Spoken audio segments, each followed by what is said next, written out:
రాత్రి వేళ ఒక చెరువు గట్టున పడుకుని నీటి మీదించి వస్తున్నటువంటి చల్లని గాలి చేత సంతోషంగా గాఢ నిద్రలో ఉన్నటువంటి వారందరినీ కూడా ఏనుగుల గుంపులో ఉన్న ఏనుగులు వచ్చి తొక్కి చంపేసాయి. చచ్చిపోయినా పర్వాలేదనుకుంటున్నటువంటి నన్ను విడిచిపెట్టే ఏమనాలి బ్రహ్మగారి బుద్ధిని? బతుకుందామనుకున్న వాళ్ళని చంపించాడా? చచ్చిపోయినా పర్వాలేదనుకున్న నన్ను బ్రతికించాడా? ఏమనుకోవాలి? అందుకే లోకంలో ఒక సామెత ఉంది, అంటే అది దమయంతీదేవికి వర్తించదు సుమండి. లోకంలో ఒక మాట అంటుంటారు, పాపి చిరాయుహు సుకృతి గతాయుహు అంటుంటారు. అది విని కొంతమంది పుణ్యం చేయడానికి భయపడుతుంటారు. పాపం చేస్తే చాలా కాలం బ్రతుకుతారు, పుణ్యం చేస్తే తొందరగా వెళ్ళిపోతారు. అంటే వెళ్ళిపోతాం కదండి, ఎందుకు పుణ్యం లేనిపోని కూడా కొంత పాపం కూడా ప్రయత్నపూర్వకంగా చేస్తే పోదా అనుకుంటుంటారు. అది కాదు దాని ఉద్దేశం. పాపీ చిరాయుహు అన్న మాటకు అర్థం ఏంటంటే, ఈ శరీరాన్ని పరమేశ్వరుడు ఎందుకు ఉంచుతాడంటే పాపముల ఫలితాన్ని అనుభవింపజేయడానికి. అన్ని రకాల కష్టాలు పెట్టి ఇది బాధపడుతుంటే దాని వలన వాడు చేసుకున్న పాపాలు పోయేట్టు చేయడానికి దీన్ని ఉంచుతాడు. ఏ పాపాలు లేని వాడికి, అన్ని పుణ్యాలు చేసిన వాడికి ఈ శరీరంతో ఇక్కడ ఉండవలసిన అవసరమే ఉంది, దేవలోకానికి పోదు గాని ఇందులోంచి విడిపిస్తాడు. అందుకని పాపాలు చెయ్యాలని కోరుకోకూడదు. పాపాలు చేస్తే దీంతో ఉంటే చాలా కష్టం అనుభవిస్తాడని దాని అర్థం. పాపీ చిరాయుహు సుకృతి గతాయుహు అన్నమాట. అంతేగాని పాపం చేస్తే ఎక్కువ కాలం బతుకుతారు, పుణ్యం చేస్తే తక్కువ కాలం బతుకుతారు అని వాచ్యార్థం చేసి సిద్ధాంతీకరించకూడదు దాన్ని. నలదమయంతులిద్దరూ కూడా విశ్రాంతి తీసుకున్నారు. ఆ విశ్రాంతి తీసుకుంటున్న సమయంలో దమయంతీదేవి గాఢ నిద్రకి వశురాలైంది. నలుడు దమయంతీదేవి పడుతున్నటువంటి కష్టాల్ని చూసి, ఈమె నాతో ఉండడం వల్ల ఇన్ని కష్టాలు పడుతోంది, ఈమెను నేను విడిచిపెట్టేస్తే ఈమె పుట్టినింటికి వెళ్ళిపోయి సుఖపడుతుంది అని ఒక ఆలోచన చేశాడు. కొంత దూరం వెళ్ళాడు, కానీ భార్య మీద ఉన్నటువంటి అపారమైన ప్రేమ చేత మళ్ళీ వెనక్కి వచ్చి ఆమెను చూసి విడిచిపెట్టి వెళ్ళకూడదు అనుకున్నాడు. మళ్ళీ తను వెళ్ళిపోతే తప్ప ఆమె సుఖపడదు అని ఒక ఆలోచన వచ్చి మళ్ళీ బయలుదేరిపోవడం మొదలుపెట్టాడు. బాలనొక్కర్తూ నిక్కానపాలు చేసి నిష్ఠురుండనై ఈ నెట్లు నేర్తు ఓవా అనక కలిచేత నాకృష్టుడైన నలుడు విగతకరుణుడై దమయంతి విడిచి చనియే. నేను ఈమెని ఎలా విడిచిపెట్టి అరణ్యంలో వెళ్ళిపోతాను అనేటటువంటి ఆలోచన రానివాడై ఆమెని విడిచిపెట్టి వెళ్ళిపోవడానికే నిర్ణయం చేసుకుని ఆమెని ఆ దారుణమైనటువంటి అరణ్యంలో విడిచిపెట్టి నలుడు వెళ్ళిపోయాడు. ఎందుకని వెళ్ళిపోయాడు అన్న మాటకి నన్నయ్య గారు కారణం చెప్తున్నారు.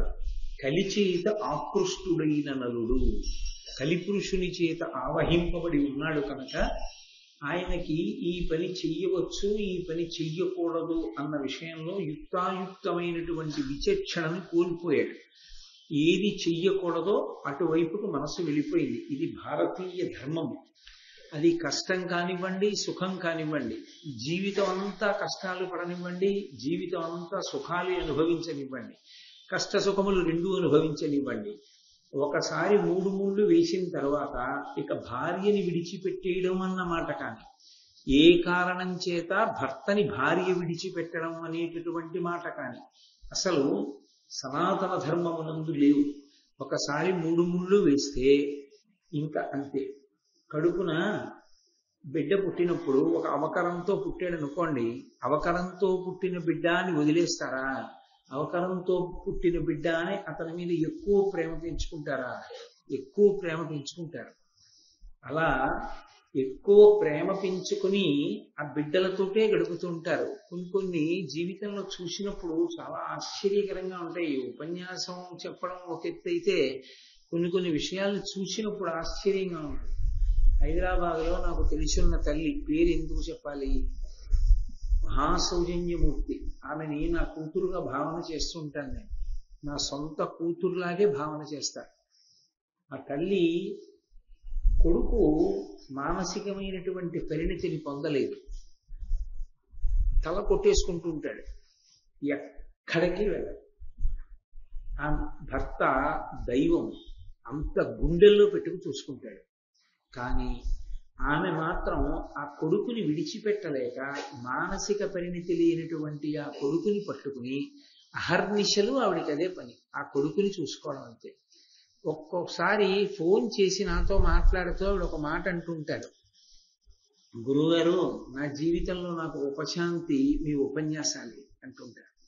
నాకు గుండెల్లో కలుక్కుమంటుంది నిజంగా. అబ్బా ఏమి తల్లితనం రా, ఆ పిల్లవాడు అలా ఉన్నాడు కాబట్టి వాడిని విడిచిపెట్టి వెళ్ళలేక ఆమె తన జీవితాన్నంతటినీ ఆ పిల్లవాడి కోసం అని చెప్పి అర్పణ చేసేసింది.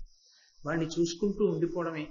ఏమి కడుపున పుట్టిన బిడ్డ అయితే అవకరంతో ఉన్నవాడైతే అంత ప్రేమిస్తామే, భార్య యందు లోపం ఉంటే దాన్ని సర్దుకుని పోయి పసిపిల్ల లాంటిది దాని మనస్తత్వం అంతే అని విశాల హృదయం పురుషుడికి ఉంటే సర్దుకోవడం తేలిక. అలాగే పురుషుని యందు బలహీనత లేకుండా ఉండదు, ఏదో ఉంటుంది. అది నలుడే అంటాడు ఎదర. ఎక్కడో ఏదో బలహీనత లేకుండా పరిపూర్ణమైన వ్యక్తిత్వం ఉండడం ఎలా సాధ్యం అవుతుంది? ఎక్కడో ఒక్కడ ఏదో ఒక బలహీనత, ఏ బలహీనత లేకపోయినా తెల్లవారుజామున ఒక కప్పు కాఫీ తాగకపోతే స్నానం చెయ్యలేని బలహీనత అయినా ఉండొచ్చు తప్ప పరిపూర్ణంగా వ్యక్తి ఉండడం మంచిదే. నేను కాదనన్ను, అలా ఉండరు అని నేను సిద్ధాంతీకరించను. నేను లేను కాబట్టి అలా ఇతరులు ఉండరు అని చెప్పడం మూర్ఖత్వం. ఎక్కడో ఏదో చిన్న దోషం, పెద్ద పెద్ద దోషాలు ఉండాలని నేను అనను, కానీ చిన్న దోషం ఏదో ఉండొచ్చు. అంత మాత్రం చేత దాన్ని భార్య మాత్రం ఎలా ఎత్తి చూపిస్తుంది? చిన్న దోషం, ఆయనకి ఏదో చిన్న బలహీనత, ఒక కప్పు కాఫీ తాగడం ఏదో ఉంటుంది ఆయనకి, చాదస్తాం లేకపోతే లేచిన దగ్గర నుంచి ఎప్పుడు స్నానం చేసేద్దామని తాపత్రయం ఏదో ఉంటుంది. ఏమి వినడిగా చెప్పింది, స్నానం చేసి వెళ్ళిపోవాలంతే సంధ్యావనానికి. ఏదో ఉంటుంది బలహీనత, దాన్ని భార్య అర్థం చేసుకోవాలి, భార్య బలహీనతని భర్త అర్థం చేసుకోవాలి. ప్రపంచంలో బలహీనత అన్నది లేని వాళ్ళు ఎవరు ఉంటారు? భార్యాభర్తల మధ్య అవగాహన లోపం ఉంటే భర్త ఎంతసేపు భార్య లోపాలు వెతికితే, భార్య ఎంతసేపు భర్త లోపాలు వెతికితే, ఇద్దరు 10 మందిలోకి వచ్చినప్పుడు ఒకరి లోపాలు ఒకరు ఎత్తి చూపించుకుంటే ఆ దాంపత్యానికి అర్థం ఏముంది? ఇంక అసలు ఆ దాంపత్యానికి అర్థం లేదు, ఓ పరమార్థం లేదు. కాబట్టి అసలు భార్యని విడిచిపెట్టడం అనేటటువంటి సమస్య శాస్త్రంలో లేదు. ఆమెకి సమస్త సుఖస్థానము భర్తయే, ఆయనకు శాంతి స్థానము భార్యే. ఆ మాటల్ని సభాముఖంగా బాగా వ్యాఖ్యానించి చెప్పడం కష్టం, కానీ మీరందరూ పరిణితి కలిగిన వారు, మీకు మీరుగా ఆలోచించి చూడండి. నేను అన్న మాటల్ని, భార్యకు భర్త సుఖస్థానం, భర్తకి భార్య విశ్రాంతి స్థానం. ఆమె ఎంత చదువుకోనివ్వండి, ఎంత పెద్ద ఉద్యోగం చేస్తుండనివ్వండి, ఎంత ఐశ్వర్యవంతురాలు కానివ్వండి, భర్త వలన సుఖం లేనప్పుడు, ఆయన గౌరవించినప్పుడు, ఆయన తృణీకరించినప్పుడు, ఆయన ఆమెని ఆ స్థానంలో కూర్చోబెట్టి సంతోష పెట్టనప్పుడు, ఆమెని దూరంగా ఉంచి ఆ స్థానంలో ఆమె పరిపూర్ణమైన ఆనందాన్ని పొందనప్పుడు ఎన్ని సుఖాలు ఉన్నా ఆమెకి సుఖం ఉంటుందా? ఉండదు. ఇన్ని లేకపోయినా ఆయన గుండెల్లో నాకు స్థానం ఉంది అంటే చాలా ఆవిడ పొంగిపోతుంది. అదే భర్త ఎక్కడ ఎన్ని చోట్ల విశ్రాంతి తీసుకొనివ్వండి, అది విశ్రాంతి కాదు. భార్య ప్రియమార పలకరించిన పలుకు, ఆమె సేద తీర్చినటువంటి సేద తీర్చడం, ఆమె చేత్తో ప్రేమగా పెట్టిన అన్నం, అవి పురుషుణ్ణి సేద తీరుస్తాయి, విశ్రాంతినిస్తాయి. అవి పురుషుడికి ఆరోగ్యకారకమవుతాయి. కాబట్టి అవి రెండు పరమ పవిత్రమైనటువంటి స్థానములు.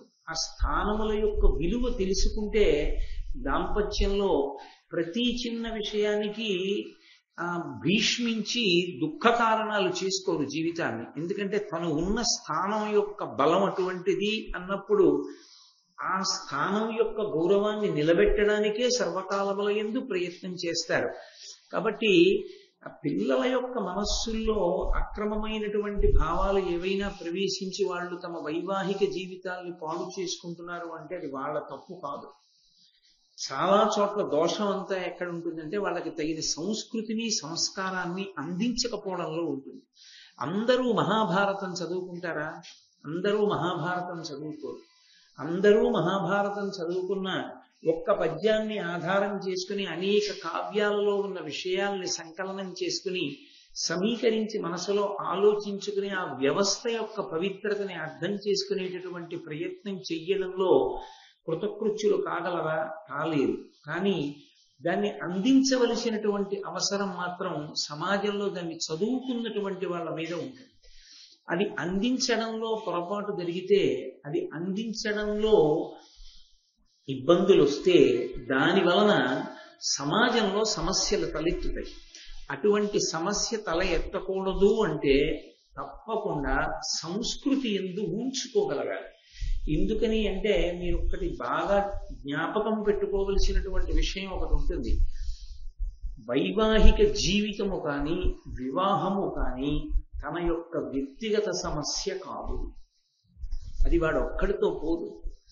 వాడి భార్యని విడిచిపెడితే పిల్లల సంగతి ఏమిటి, అత్తమామల సంగతి ఏమిటి, తల్లిదండ్రుల సంగతి ఏమిటి? వాళ్ళు మనుష్యులు కారా? వాళ్ళ మనసులు కలుక్కుమంటుండవా కన్న పాపానికి? ఖచ్చితంగా అంటూ ఉంటాయి. అది మరిచిపోవడం అనేటటువంటిది సాధ్యమయ్యే విషయం కానే కాదు. అలా మరిచిపోతే వాళ్ళు తల్లిదండ్రులు కాదు. కాబట్టి కలుక్కుమంటూనే ఉంటుంది. అది ఎలా నీ వ్యక్తిగతమైంది? చాలా మంది ఇవాళ తెలియక ఒక మాట అంటుంటారు, నా వైవాహిక జీవితం నా ఇష్టం అంటుంటారు. కాదు, అది నీ ఇష్టం కాదు. సమాజం అంతా కూడా దాన్ని ఆదర్శంగా తీసుకుంటుంది. సమాజం దాని చేత ప్రభావితం అవుతుంది. ఆయన ఎందుకు అలా ఉంటుంటాడు భార్యను వదిలి అని 10 మంది ప్రశ్న చేస్తారు, పిల్లలు పరిశీలిస్తారు. ఈ కారణాలు సంస్కృతి విచ్ఛిన్నానికి దారితీస్తాయి. కాబట్టి అసలు తగినంత పరిణతి లేకుండా, అసలు వైవాహిక వ్యవస్థ గురించి సక్రమమైన ఆలోచన లేకుండా వివాహం చేసుకోవడం కూడా ఒక రకంగా పొరపాటే. దాని గురించి సక్రమమైన అవగాహన ఏర్పడిన తర్వాత వివాహం చేసుకోవడం సమాజానికి వ్యక్తికి కూడా శ్రేయోదాయకం. అందుకే నన్నయ్య గారు ఎంత జాగ్రత్తగా పద్యరచన చేశారో చూడండి. నలుడి స్వభావం అది కాదు. ఇప్పుడు ఈ తర్వాత ఇప్పటి వరకు దమయంతీదేవి కష్టాలు పడినా మీరు నేను తీర్పు చెప్పడానికి బయలుదేరాం. ఎందుకని అంటే భర్త గారు ఓడిపోయాడు. ఓడిపోయినప్పుడు కూడా యథార్థానికి కారణం కలిపురుషుడే, లేకపోతే ఆయన అంత దూరం వెళ్ళడు. దాన్ని కలిపురుషుడు ప్రవేశించడం వల్ల నలుడు ఇలా చేశాడన్నంత వరకు దమయంతీదేవి గమనించకపోయినా తన భర్త కష్టంలోకి వెళ్ళాడు కాబట్టి తను ఇప్పుడు ఎక్కువగా ఆయన్ని ఆదుకోవాలనేటటువంటి ఆలోచనలోకి వెళ్ళింది. అయినప్పుడు నలుడు తప్ప దమయంతి తప్ప అన్న విషయంలో తీర్పు చెప్పడానికి మనం ఎవరం? మనం చెప్పం. కానీ భర్త విడిచిపెట్టగానే కరుణరసం ఎక్కువైపోతుంది. ఆమె యందు ఒక సానుభూతి బయలుదేరుతుంది. నలుడిలా చెయ్యొచ్చా అని తీర్పు చెప్పే ప్రయత్నం చేస్తాం. అందుకే తీర్పు చెప్పవలసిన దాంపత్యం అది కాదు. కానీ కలిపురుషుని యొక్క ప్రకోపం ఎంత దూరం ఉంటుందో చూపిస్తున్నారు అన్నయ్య గారు.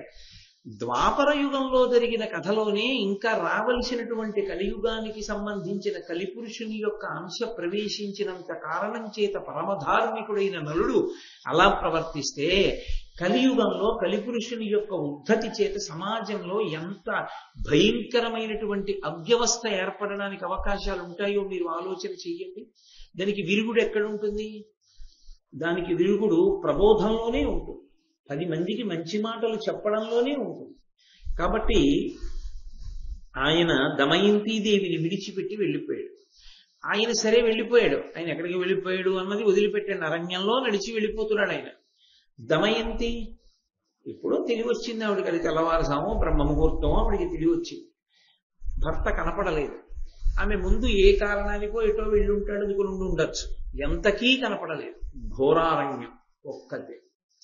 ఆమె పెద్ద పెట్టుని ఏడిచి ఇప్పటి వరకు ఆవిడ ఏడవలేదు. ఐశ్వర్యం పోతే ఆవిడ ఏడవలేదు. ఆఖరికి తను కట్టుకున్న చీరలో సగం చింపి భర్తకి ఇవ్వవలసి వచ్చినా ఆవిడ ఏడవలేదు. ఇది భారతీయ సంస్కృతి. ఆమె ఎప్పుడు ఏడిచిందంటే భర్త కనపడకుండా పోతే ఏడిచి ఆవిడంది, నేను ఎందుకు ఏడుస్తున్నానో తెలుసా? నువ్వు వివాహ సమయంలో ఒక ప్రతిజ్ఞ చేసావు, నిన్ను వీడను అన్నావు. నిన్ను వీడను అని ప్రతిజ్ఞ చేసి వివాహం చేసుకున్నవాడివి నన్ను విడిచిపెట్టావు, ఎక్కడికో వెళ్ళిపోయావు. ఇప్పుడు నీకు అసత్య దోషం వచ్చింది. ఇప్పుడు ఆవిడ ఏడుస్తున్నది కూడా ఎందుకు ఏడుస్తోందంటే తనకి కష్టం వచ్చిందని ఏడవట్లేదు, తన భర్తకి అసత్య దోషం వచ్చిందని ఏడుస్తోంది. ఈ కష్టాన్ని తట్టుకునేటట్టుగా నేను నిన్ను సేద తీర్చలేకపోయానా? లేకపోతే నేను ఎందుకు బరువయ్యాను నీకు?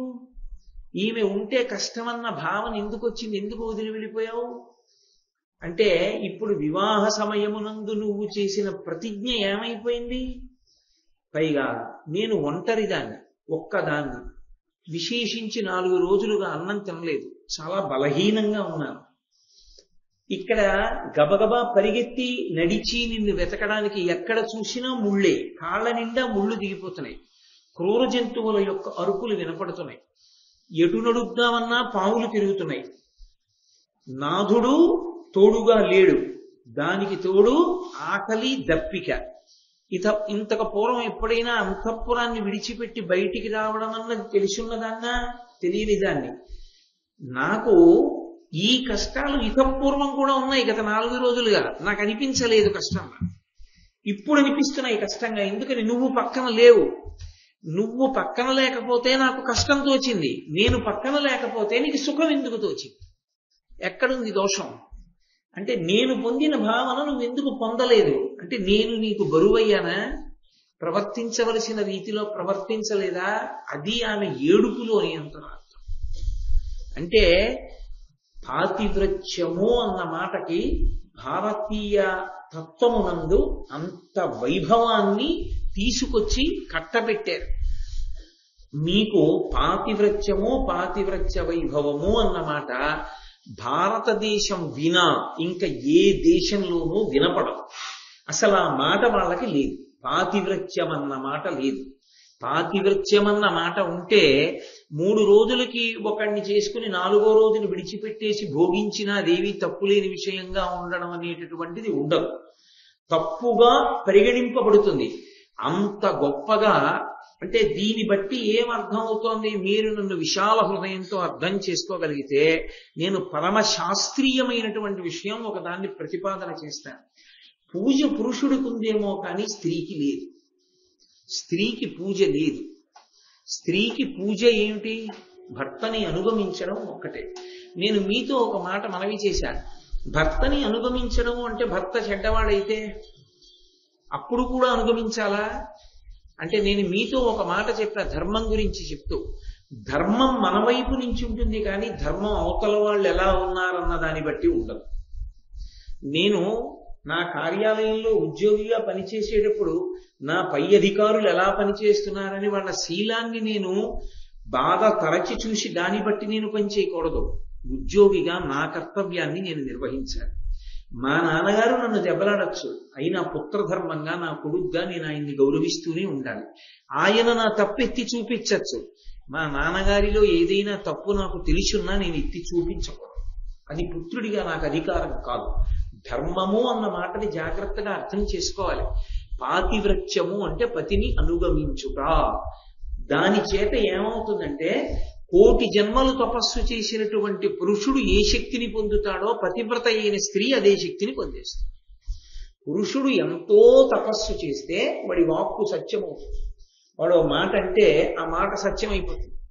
కేవల పాతివ్రత్యము చేత ఆడదాని మాట కూడా అంతే మహాతపస్విని అవుతుంది. ఆవిడ నోట ఒక మాట అంటే అది జరిగిపోతుంది అంతే.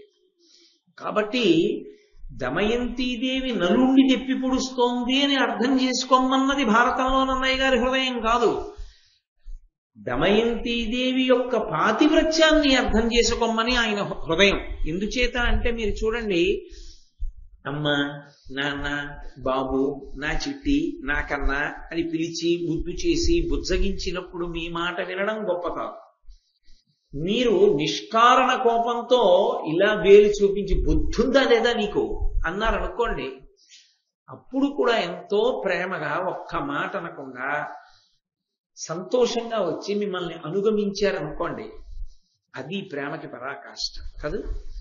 బతిమాలినంతసేపు, ముద్దు ముద్దుగా చూసినంతసేపు సంతోషంగా ఉండి కొంచెం కోపగించేటప్పటికి వైముఖ్యాన్ని ప్రదర్శించి 1 గంట సేపు మాట్లాడలేదనుకోండి, అప్పుడు అది పరిపూర్ణత ఎలా అవుతుంది? అది అవదు. అది పురుషుడా స్త్రీయా నేను చెప్పట్లేదు.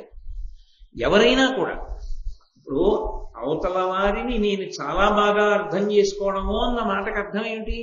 వాళ్ళ బలహీనతని నేను కప్పుకురాగలగడం కాదు. వాళ్ళకు బలహీనత ఉంటే నేను దాన్ని కప్పగలగాలి. వాళ్ళు ఏదో తొందరపడి మాట్లాడారనుకోండి, నేను క్షమించగలగాలి. అలా క్షమించలేకపోయాను అనుకోండి, ఇంకసలు ఆ ప్రేమకు అర్థం ఎక్కడుంది? అది ప్రేమే కాదు, అది అర్థం లేదు. ఇంకా అది దాంపత్యంలోకే వస్తే ఇంకంతకన్నా వ్యాపారాత్మకమైన దాంపత్యం ఇంకోటి లేదు. వాళ్ళిద్దరూ సంతోషంగా ఉండాలంటే ఎవరికి ఏ కోపం ఉన్నా నా బుజ్జి నాకన్నా అనే అనుకోవాలి. ఎవరి మీద కోపం కూడా పడకూడదు. ఎవరిని కారణం లేకుండా మాట్లాడకూడదు. కారణం ఉంటేనే మాట్లాడాలి. అంటే కారణం ఉంటే తగినంత కారణం చూపించగలనంటే కోపగించాలంటే అదో వ్యాపార సంస్థ కార్యాలయమో అయి ఉండాలి. ఎందుకండి కోపగించారంటే ఇదిగో ఈ కారణం ఉంది కాబట్టి నీకు మెమో ఇస్తున్నాను అన్నట్టు. ఈ కారణం ఉంటే కోపగించాలంటే ఇక్కడ సంసారం ఎందుకు అవుతుంది? కాబట్టి దమయంతీదేవి యొక్క జీవితంలో ఆమె యొక్క పాతివ్రత్య బలం ఎటువంటిదో ఆవిష్కరిస్తున్నారు. ఆ తల్లి ఇంత ఏడుస్తూ ఆ నలమహారాజు గారిని వెతుక్కుంటోంది, భర్తని వెతుక్కుంటున్న సమయంలో అకస్మాత్తుగా ఒక కొండ చిలువ వచ్చి పట్టేస్తున్నాడు. పట్టుకుని ఆవిడ్ని మింగేస్తుంటే ఆవిడంది, ఇంకనైనా నన్ను ఏల ఆలింపవు నాకు శరణమగుము నాథా అనుచు అరచచున్న దాని ఆక్రందన ధ్వని వినుచు ఒక్క ఎరుకు వేగవచ్చి. ఆమె అప్పుడు ఏమందంటే, ఇప్పటిదాకా నేను నిన్ను వెతుకుతున్నాను, ఇప్పుడు ఇక నేను వెతకలేను. ఇప్పటిదాకా నాకు ఎంతో అంతో ఓపిక ఉంది కాబట్టి నన్ను నేను రక్షించుకున్నాను. ఇప్పుడు కొండ చిలవతో యుద్ధం చేసి రక్షించుకోగలిగిన శక్తి నాకు లేదు కాబట్టి నేను శరణాగతి చేస్తున్నాను ఎవరిని? భర్తని. కాబట్టి శరణాగతి అన్న మాటకు అర్థం ఏంటి? ఒకవేళ నేను ఏదైనా దుడుకు పని చేసి ఉన్న కారణం చేత మీరు నా నుంచి దూరమైనా మీరే నాకు రక్షకులని భావన చేస్తున్నాను కనుక నా రక్షణ యందు నేను ఏ ఉపాయమును అనుష్ఠించలేను కనుక మీరు ఇప్పుడు వచ్చి రక్షించండి కనీసం. అయ్యో బాబోయ్, అసలు ఇంకా అంత అటువంటప్పుడు కొండ చిలవ పట్టుకున్నప్పుడు కూడా మాట్లాడాలంటే ఆవిడిది గుండె కాదు, అదొక అమృత భాండం అంతే. అంటే ఎక్కడున్నాడు నలుడు? ఎక్కడికో వెళ్ళిపోయాడు ఆయన. ఈవిడ అరుపులు ఎవరికి వినపడ్డాయంటే ఒక ఎరుకవానికి వినపడ్డాయి. అతను గబగబా వచ్చి తన చేతిలో ఉన్న చురకత్తి చేత ఆ కొండ చిలవని ముక్కలుగా తిరిగిచ్చాడు. కొండ చిలవ పడిపోయింది. ఆవిడ కొండ చిలవ నుండి విముక్తురాలైంది. అతను వెళ్ళాడు, ఆ ఒంటి నిండా నిత్తులు అంటుకుంది, ఏట్లో స్నానం చేశాడు. అరణ్యంలో దొరికేటటువంటి మంచి ఫలాలు, దుంపలు, తేనె మొదలైనవి ఆకులు తెచ్చి అక్కడ పెట్టాడు. ఆమె ఆ పళ్ళు అవి తింది. ఆమె తిన్న తరువాత అతను ఆమెని పరీక్షగా చూశాడు. ఆమెలో అందం ఆయన కంటపడింది.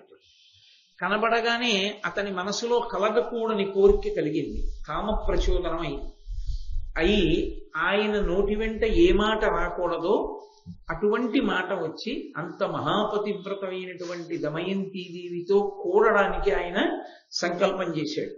అంతకన్నా ఇంకా సభాముఖంగా చెప్పవలసిన అవసరాలు ఉండవు, అర్థం చేసుకోవచ్చు. అగ్నిశిఖయుబోలే అంటను డాయను చూడరాని ఎట్టి శుభచరిత్ర ఎరుకలేని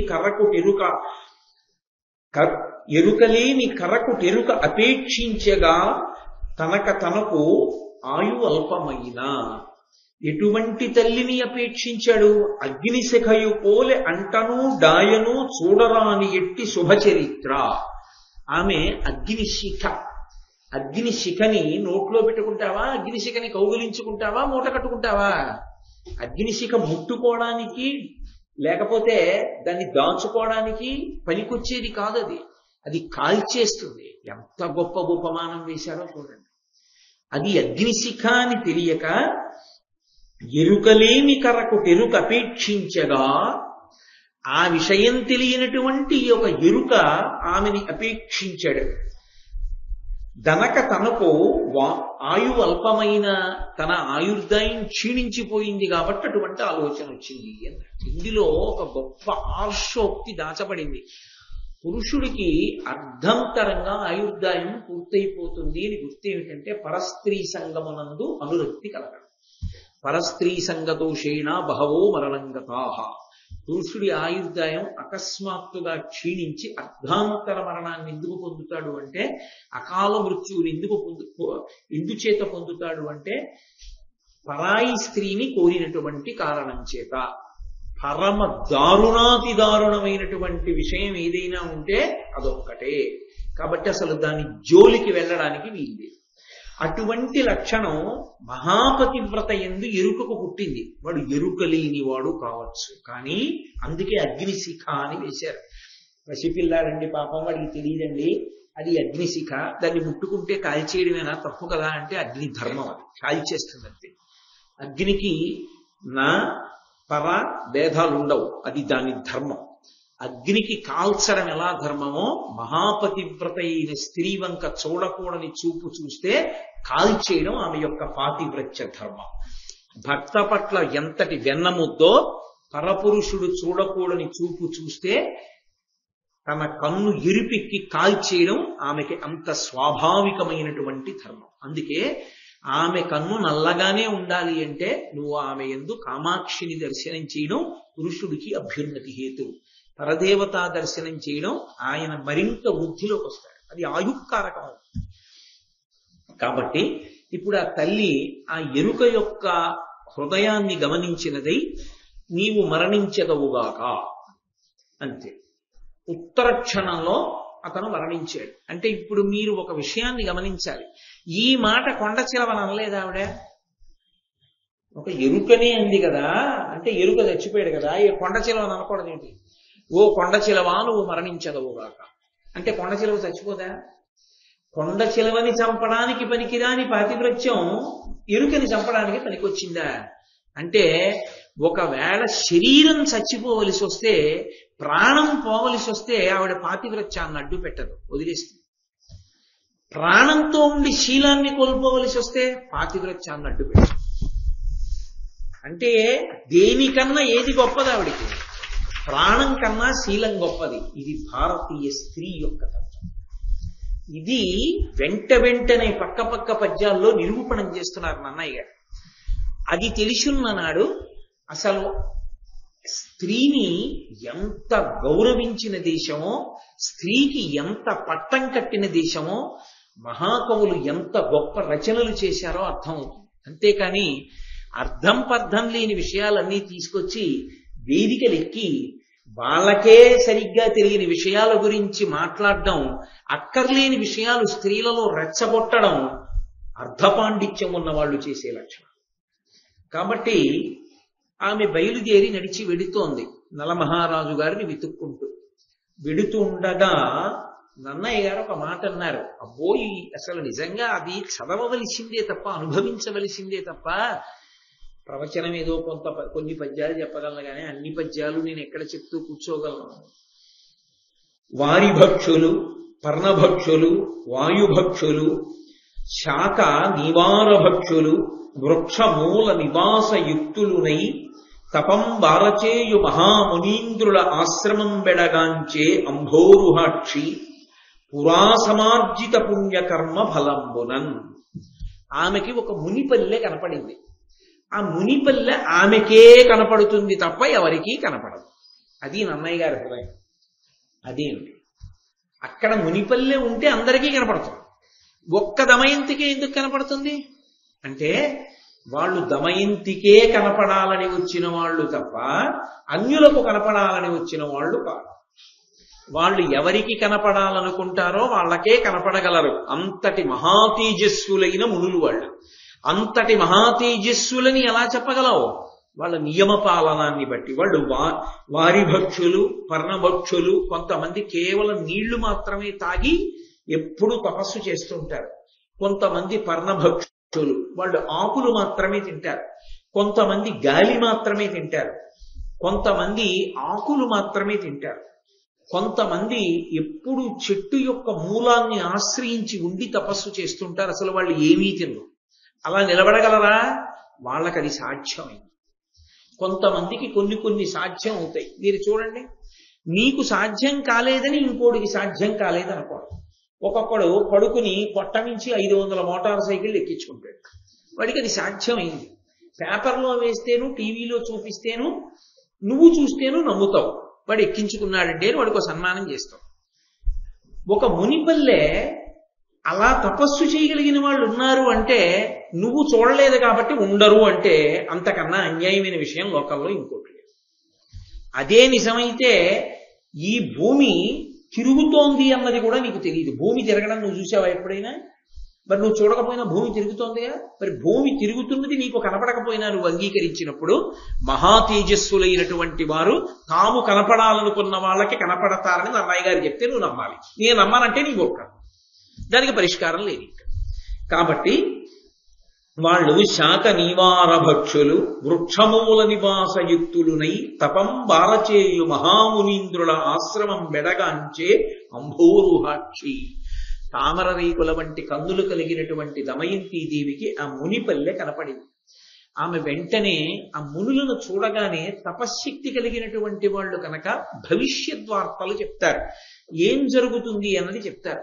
కాబట్టి ఆమెకేం కావాలి? ఇప్పుడు ఆమె ఆరాటం ఏమిటి? నలుడు ఎక్కడున్నాడు అదొక్కటే ఆవిడ ఆరాటం. ఆమె పరుగు పరుగున వెళ్ళి ఆవిడ అడిగిన మాట ఏమిటో తెలుసా?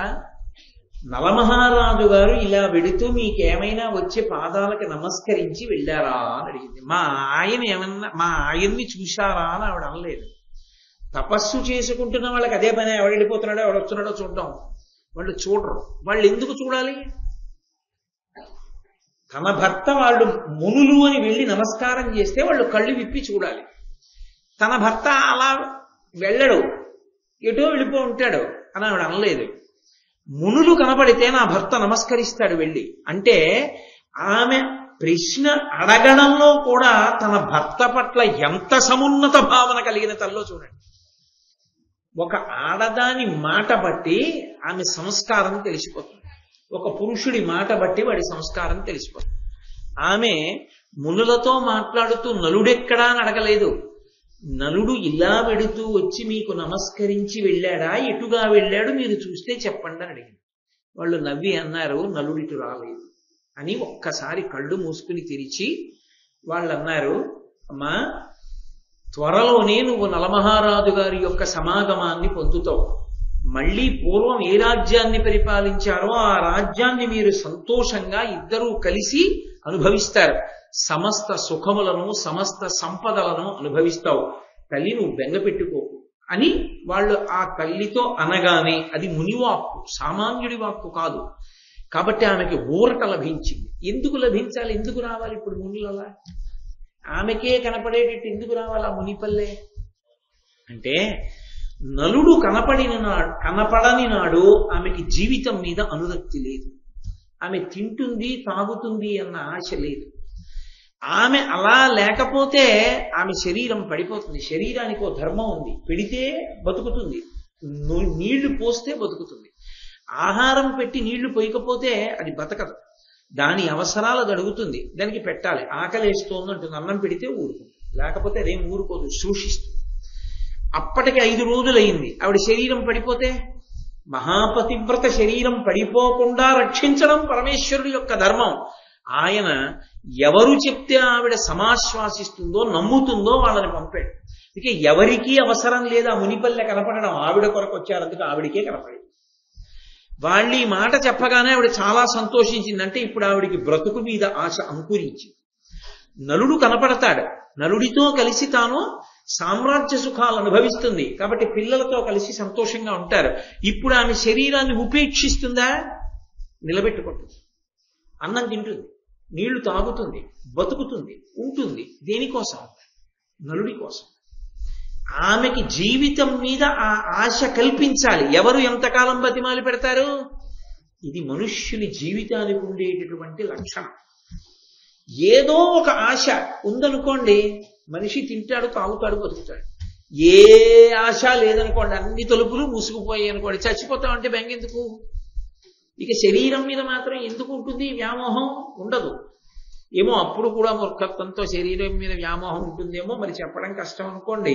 కాబట్టి ఆమెకి ఈ మాట చెప్పి దమయంతీదేవికి నలమహారాజు గారితో తిరిగి కలుస్తాననేటటువంటి విశ్వాసము కలగగానే ఆ మునిపల్లె అదృశ్యం అయిపోయింది. లేదక్కడ మునిపల్లె. ఆమె వెళ్ళిపోయిన తర్వాత అదృశ్యం అవ్వచ్చుగా, ఆవిడ ఎదురుగుండానే అదృశ్యం అవ్వడం ఎందుకు అంటే, వాళ్ళు ఎప్పటి నుంచో ఇక్కడ తపస్సు చేసుకుంటున్నారు, ఏదో ఆడది అడిగింది, ఓ మంచి మాట చెప్పారు, కానీ ఏమో నిజమో అబద్ధం అన్న అనుమానం ఆవిడికి రాకుండా ఉండాలంటే అది అదృశ్యం అయిపోయింది అనుకోండి. నాకే కనపడి అదృశ్యం అయిపోయిందంటే అంతటి మహిమాన్వితులు వాళ్ళు ఎందుకు అబద్ధం చెప్తారన్న ధృతి ఆవిడికి కలుగుతుంది. అందుకు ఆవిడికే కనపడింది, ఆవిడికి కనపడి చెప్పగానే అదృశ్యమైంది. అది నన్నయ్య గారి హృదయం. అంటే నలుణ్ణి రక్షించడానికి ఈ మునులు రాలేదు, ఈ మునిపల్లె రాలేదు. దమయంతిని రక్షించడానికి మాత్రం ముని పల్లె పల్లె వచ్చింది. అంటే భగవత్ కటాక్షం ముందు పాతివ్రత్యం ఉన్నటువంటి స్త్రీని రక్షించడం మీద ఉన్నదా, ఇంకొక దాని మీద ఉన్నదా? అంటే పాతివ్రత్యంతో ఉన్న స్త్రీ పడిపోవడాన్ని పరమేశ్వరుడు అంగీకరించడు. అది చాలా చాలా విశిష్టమైనటువంటి విశేషం. అందుకే భగవంతుడు ఆ మునిపల్లె ఆమెకి మాత్రమే కనపడేటట్టుగా సంకల్పం చేసి ఆ మునులు చెప్పినటువంటి మాటల వలన ఆమె దృఢ విశ్వాసమును పొందేటట్టుగా మళ్ళీ మునిపల్లె అంతర్ధానమైంది. ఆమె ముందుకు నడిచి వెడుతోంది. ఆమెకి ఒక సార్ధము కనపడింది. సార్ధము అంటే వణిజుల గుంపు.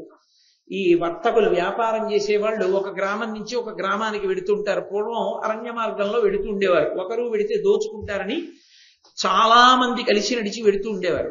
ఆమె వాళ్ళని చూసి ఎవరో మనుష్యులు కనపడ్డారు. ఇప్పుడు ఆవిడికి బ్రతుకు మీద ఆశ కలిగింది. నలుడు కనపడతాడు కాబట్టి దగ్గరలో ఏదైనా ఊరుందేమో ఆ ఊరు వెళ్ళి ఎక్కడైనా తలదాచుకుందామని, ఇప్పటి వరకు ఏ ఊరు వెళదామని నలుడు అడిగితే అక్కర్లేదండి. ఇప్పుడు తను ఊరు వెళ్ళాలనుకుంటాడు. ఎందుకని?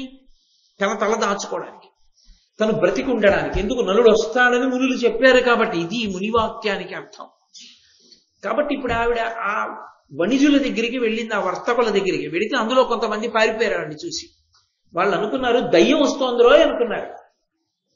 అంటే ఇక వర్ణించక్కర్లేదు దాన్ని. దమయంతి ఎలా ఉండి ఉంటుందో మీరు ఊహించవచ్చు. ఆవిడ్ని చూడగానే దయ్యమని పారిపోయారు చాలా మంది. అంటే ఆవిడ అసలు ఎంత దారుణమైన స్థితిని పొందేసిందో. ఆ సగం చీర కట్టుకుని మట్టి కొట్టేసి జుట్టు రేగిపోయి ఏడిచి ఏడిచి అన్నం లేక నీళ్లు లేక చూసేటప్పటికి దయ్యం వస్తోందేమో అని అరణ్యంలో భయపడి జనులు పారిపోయేటట్టుగా ఉంది. కొంతమంది పరీక్షగా చూశారు.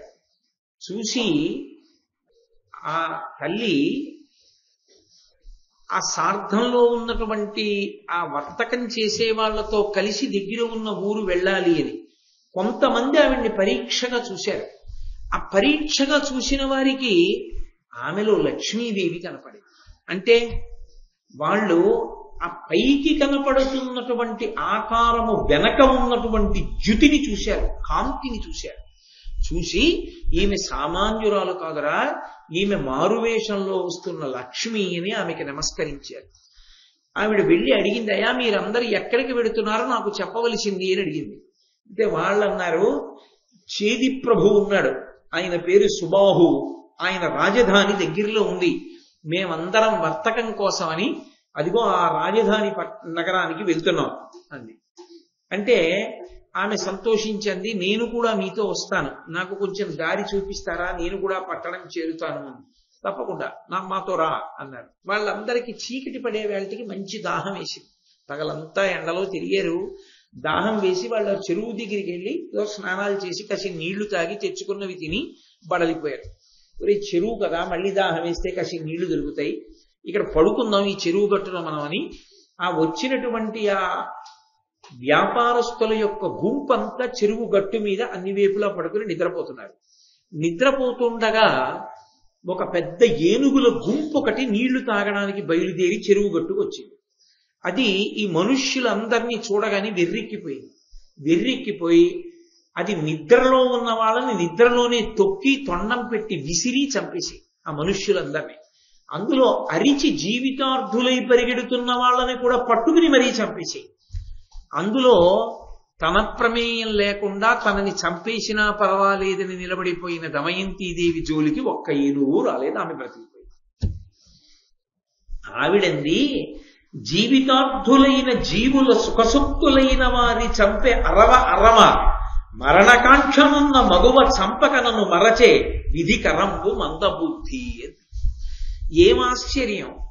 జీవితార్థులై మేం బ్రతికుండాలి, వ్యాపారం చేయాలి, ఏదో భార్యాబిడ్డల్ని పోషించుకోవాలని కోరుకుని పగలంతా నడిచి నడిచి అలిసిపోయి రాత్రి వేళ ఒక చెరువు గట్టున పడుకుని నీటి మీదించి వస్తున్నటువంటి చల్లని గాలి చేత సంతోషంగా గాఢ నిద్రలో ఉన్నటువంటి వారందరినీ కూడా ఏనుగుల గుంపులో ఉన్న ఏనుగులు వచ్చి తొక్కి చంపేసాయి.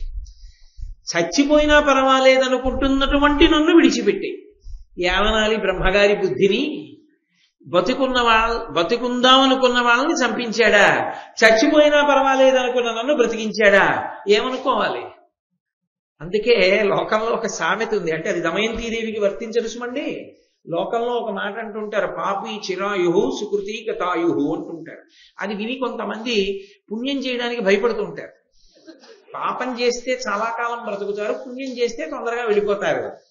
అంటే వెళ్ళిపోతాం కదండి, ఎందుకు పుణ్యం లేనిపోని కూడా కొంత పాపం కూడా ప్రయత్నపూర్వకంగా చేస్తే పోదా అనుకుంటుంటారు. అది కాదు దాని ఉద్దేశం. పాపీ చిరాయుహు అన్న మాటకు అర్థం ఏంటంటే, ఈ శరీరాన్ని పరమేశ్వరుడు ఎందుకు ఉంచుతాడంటే పాపముల ఫలితాన్ని అనుభవింపజేయడానికి. అన్ని రకాల కష్టాలు పెట్టి ఇది బాధపడుతుంటే దాని వలన వాడు చేసుకున్న పాపాలు పోయేట్టు చేయడానికి దీన్ని ఉంచుతాడు. ఏ పాపాలు లేని వాడికి, అన్ని పుణ్యాలు చేసిన వాడికి ఈ శరీరంతో ఇక్కడ ఉండవలసిన అవసరమే ఉంది, దేవలోకానికి పోదు కానీ ఇందులోంచి విడిపిస్తాడు. అందుకని పాపాలు చెయ్యాలని కోరుకోకూడదు. పాపాలు చేస్తే దీంతో ఉంటే చాలా కష్టం అనుభవిస్తాడని దాని అర్థం. పాపీ చిరాయుహు సుకృతి గతాయుహు అన్నమాట. అంతేగాని పాపం చేస్తే ఎక్కువ కాలం బతుకుతారు, పుణ్యం చేస్తే తక్కువ కాలం బతుకుతారు అని వాచ్యార్థం చేసి సిద్ధాంతీకరించకూడదు దాన్ని. కాబట్టి దమయంతీదేవి ఇలా ఆశ్చర్యపోయి ఆ కొద్ది మంది మిగిలినటువంటి బ్రాహ్మణులు కొంతమంది బతికారు అందులో. ఆ బ్రాహ్మణులతో కలిసి ఆమె చేదిదేశ రాజధాని నగరాన్ని చేరుకుని రాజమార్గంలో నడిచి వెళుతోంది. రాజమాత అంతఃపుర గవాక్షంలోంచి చూసింది. ఆ పక్కన ఉన్నటువంటి దాసిని పిలిచి అంది, ఆ నడిచి వెడుతున్నటువంటి స్త్రీని చూశావా? అపారమైన తేజోమూర్తి, పైకి అలా ఉంది కానీ వెనక చాలా కాంతి ఉంది ఆమెలో. ఆమె సాధారణ స్త్రీ కాదు. ఆమె ఎందుకు అలా వెడుతోంది? ఆమెని చూస్తే నాకు అనురక్తి కలుగుతోంది. నాకు ఆమెను చూస్తే ఏదో బాంధవ్యం లాగుతోంది. ఎందుకో ఆవిడ్ని పిలవాలనిపిస్తోంది, ఎందుకో ప్రేమతో పలకరించాలనిపిస్తోంది. ఇలా తీసుకురా. మన వాళ్ళు అంటుంటారే, రక్త సంబంధం అండి లాగుతుంది అంటారు. చూశారు ఎంత గుప్తంగా దాచారో నన్నయ్య గారు. ఇక్కడెక్కడ ఈ మాటకి తాత్పర్యం ఏమిటో చెప్పలేదు. ఈ మాటకి తాత్పర్యం ఏమిటో తర్వాత చెప్తారు. కానీ ఇది మర్చిపోకూడదు. ఈ మాటలు మాత్రం గుర్తుపెట్టుకోవాలి. రాజమాత అన్న మాటలు అంటే ఆ దాసి వెళ్ళి గబగబా ఆవిడ్ని తీసుకొచ్చింది. ఎవరమ్మా నువ్వు, ఎందుకు ఇలా ఉన్నావు అని అడిగింది. అడిగితే ఈ దమయంతీదేవి ఏంది, అమ్మా నేను నా భర్త కలిసి అరణ్య మార్గంలో బయలుదేరాం. నా భర్త ప్రభు, రాజ్యాలు నిలినివాడు. కానీ మేమిద్దరం కష్ట సుఖాలలో ఒకరికొకరం తోడై ఉండాలనుకుని కష్టకాలమునందు అరణ్యంలో వెడుతూ ఇద్దరం కలిసి పడుకున్నాం. నా భర్త నన్ను విడిచిపెట్టి వెళ్ళిపోయాడు ఒక రాత్రి వేళ అని చెప్పలేదు దమయంతి. ఆ మాట ఆవిడ అనదు. ఆయన ఎందుకు వెళ్ళారో ఆవిడ ఎంతసేపు ఆలోచించినా ఆవిడ ఉద్దేశం ఏంటంటే, నేను ఆయనకి ఎందుకు బరువు అయ్యానో తప్ప ఆయన నన్ను విడిచిపెట్టి వెళ్ళిపోయేటటువంటి హృదయం ఉన్నవాడు కాదు. అది ఆమె పాతివ్రత్యం, ఆవిడ గొప్పతనం. అసలు ఆ ఆలోచన ధోరణికి ఉన్నటువంటి స్వచ్ఛత, ఆ పవిత్రత అది రాదు. అది చాలా చాలా కష్టం. అసలు దోషం అంటే అవతల వారి మీద పెట్టడం, సాధితం అంటే మన మీద పెట్టుకోవడం అన్నది నాబోటిగాడికి అలవాటు.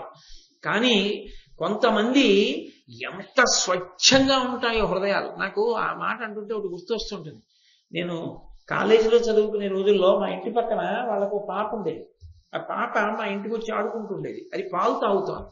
పాలు తాగుతుంటే ఆ గ్లాసుకి చేయి తగిలి పడిపోతే ఆ గ్లాసు విరిగిపోయింది, పాలు ఒలిగిపోయింది. వాళ్ళ అమ్మ విని చప్పుడు వచ్చింది కాబా. వాళ్ళ అమ్మ కొడుతుందేమో అని నేనన్నాను, గ్లాసు పడిపోయి పాలు ఒలిగిపోయాయండి అన్నాను. అంటే ఆ పిల్లంది గ్లాసు పడిపోలేదు, నా చెయ్యి తగిలి పడిపోయింది. నాకు మతిపోయింది. నేను అబద్ధం చెప్పాను. అప్పుడేమిటి ఇప్పటికీ చెప్తున్నాను, గ్లాసు పడిపోయింది అంటాను. గ్లాస్ ఎందుకు పడిపోతుంది? గ్లాస్ ఏం పడిపోదు, నేనే పడేస్తాను. ఏదో మాట్లాడుతూ ఏదో చూస్తూ అస్తమానం చేతులు ఊపడం అలవాటు అయిపోయి ఏదో ఇలా అన్నలా చేయి తగిలి పడిపోతాయి. పడిపోతే నేనే నా చెయ్యి సక్రమంగా గ్లాస్ అక్కడ ఉందని చూడక అర్థరహితంగా ఊపితే తగిలి పడిపోయింది అంటానేంటి. గ్లాసు పడిపోయింది, కొంచెం మంచినీళ్ళు పెట్టంట. గ్లాస్ ఏం పడిపోలేదు. అబద్ధం ఆడి బ్రతకడం అలవాటు అయిపోయి ఆ మాట వచ్చిందంటే నాకు. పసిపిల్లకి అది రాక ఉన్న మాట ఉన్నట్టు చెప్పాలి. దమయంతీదేవి జీవితంలో ఆమె రక్తంలో జీర్ణమైపోయింది ఆ పాతివ్రత్యం. ఆమె సప్త ధాతువులు పాతివ్రత్యం. కాబట్టి ఆమె భర్తని చిన్నతనం చేసి మాట్లాడదు, చులకన చేసి ఆమె మాట్లాడదు. ఆమె అంత గౌరవంగా మాట్లాడుతుంది. అందుకే ఆమె అంది, విధి పరిపాకం చేత మేము ఒక చోట నిద్రపోతుండగా మోసగింపబడ్డానమ్మా. ఎవరి చేత మోసగింపబడింది? విధి చేత మోసగింపబడింది అంతే. ఆమె ఇంకేం చెప్పలేదు. నొసటి వ్రాత అంతే కదా మరి జరిగిందిగా. అందుకని విధి పరిపాకం చేత మోసగింపబడి ఒంటరి దానినయ్యానమ్మా, నేను సైరంధ్రి వృత్తి చేస్తానంది ద్రౌపదీదేవిలాగే. విరాట పర్వంలో ద్రౌపదీదేవి అన్నట్లు అని ఆమె కొన్ని నియమాలు పెట్టింది. నేను సైరంధ్రిగా ఉంటాను, కానీ ఒకరి ఎంగిలి నేను తినను, ఒకరి కాళ్ళు నేను పట్టను, బ్రాహ్మణులతో తప్ప అన్యులతో మాట్లాడను. అంటే బ్రాహ్మణుడు అంటే సమాజం ఎంత నమ్మే వ్యక్తో చూడండి. అంత నమ్ముతుంది సమాజం, అంత నమ్ముతుంది. కాబట్టి ఆ నమ్మకానికి తగినంత గౌరవంతో బ్రాహ్మణుడు జీవించాలి అన్నది తాత్పర్యం. కాబట్టి నేను ఒక్క బ్రాహ్మణులతోనే మాట్లాడతాను. ఈ నియమాలు మీరు అంగీకరించగలిగితే నేను మీ దగ్గర సైరంధ్రిగా ఉంటాను. ఆవిడంది, అయ్యో తల్లి ఎంత మంచి మాటలు అన్నావు, తప్పకుండా సైరంధ్రిగా ఉండు. ఎందుచేత అంటే శౌచము నష్టమవుతుంది. ప్రాయశ్చిత్తం చేసుకోవలసినటువంటి వాటిల్లో ఒకటేమిటంటే, నిన్న వండిన పదార్థాన్ని ఇవాళ తింటే ప్రాయశ్చిత్తం చేసుకోమని శాస్త్రంలో. అలా తినకూడదు. అలా తినడానికి యోగ్యమైన పదార్థం ఏది అంటే ఒక్క బెల్లమే. బెల్లం ఒక్కదానికి నిలవదోషం లేదు. అందుకే పరమేశ్వర నివేదనకి వండేటటువంటి ఏ పదార్థంలోనూ పంచదార కలపరు, బెల్లంతో వండుతాడు. పైగా లోకంలో పాత పడిపోయినటువంటి వస్తువులు వాడడానికి ఎక్కువ ఉపయుక్తం కావు. అందులో బాగా నిలవైపోయింది అంత రుచిని పొందదు, జీర్ణశక్తిని దెబ్బతీస్తుంది. కానీ ప్రపంచంలో బాగా నిలవ ఉంటే పథ్యానికి పనికొస్తాయి కొన్ని. అది కూడా ఎటువంటి వాళ్ళ పథ్యానికి? లోపల ఉన్నటువంటి వ్యవస్థ అంతా పచ్చితనాన్ని పొందుతుంది. పచ్చితనాన్ని అంటే అందులో ఏదో పెనుమార్పు సంభవించింది. ఒక గర్భిణీ స్త్రీకి పురుడు వచ్చింది అనుకోండి, ఆమె కడుపు పచ్చి బాలింతరాలు అంటారు. పచ్చి బాలింతరాలు అంటే ఆమె కడుపులో ఉన్న వ్యవస్థ అంతా కూడా ఇప్పుడు మళ్ళీ ఒక కొత్తతనాన్ని పొందింది. పిల్లలు బయటకు వచ్చేసారు కాబట్టి ఇప్పుడు ఆమె కడుపులోకి వెళ్లే పదార్థం పొరపాటున కూడా ఆమెకు అపకారం చేసేది కాకూడదు. అందుకే పూర్వం ప్రత్యేకించి పేదరాలికి పురుడొచ్చింది అంటే అందరూ గబగబా పథ్యం చేసే పదార్థాలు పంపించేవారు. పథ్యం వండి పెట్టడం మహాపుణ్యంతో కూడుకున్నటువంటి విశేషం. ఎందుచేతనో తెలుసా? 3 ప్రాణులు నిలబడతాయి. అది సామాన్యమైన పుణ్యం కాదు, ఎన్ని జన్మలకి సరిపోయే పుణ్యమో అది. 3 ప్రాణులు నిలబడతాయి. అంటే నేను 3 ప్రాణులు అని వచ్చేసింది, నాకు కవల పిల్లల్ని దృష్టిలో పెట్టుకుని అనేసాను అనుకోండి. 2 ప్రాణులు అనుకోండి. ఎందుచేత అంటే తల్లి, మరి ఆ పథ్యం తిని కదా తల్లి బతుకుతుంది. ఆమెకు అనారోగ్యం రాకూడదు. ఆమెకు అనారోగ్యం వస్తే పాలాగిపోతాయి. పాలాగిపోతే పిల్లలేరి ఎలా బతుకుతారు వాళ్ళు? ఆ తల్లికి అనారోగ్యం రాకూడదు. ఆ తల్లి ఆరోగ్యంగా ఉండాలి. ఆమె యందు పాలు సృజింపబడాలి. ఆ పాలు తాగి పిల్లలు బతుకుతారు.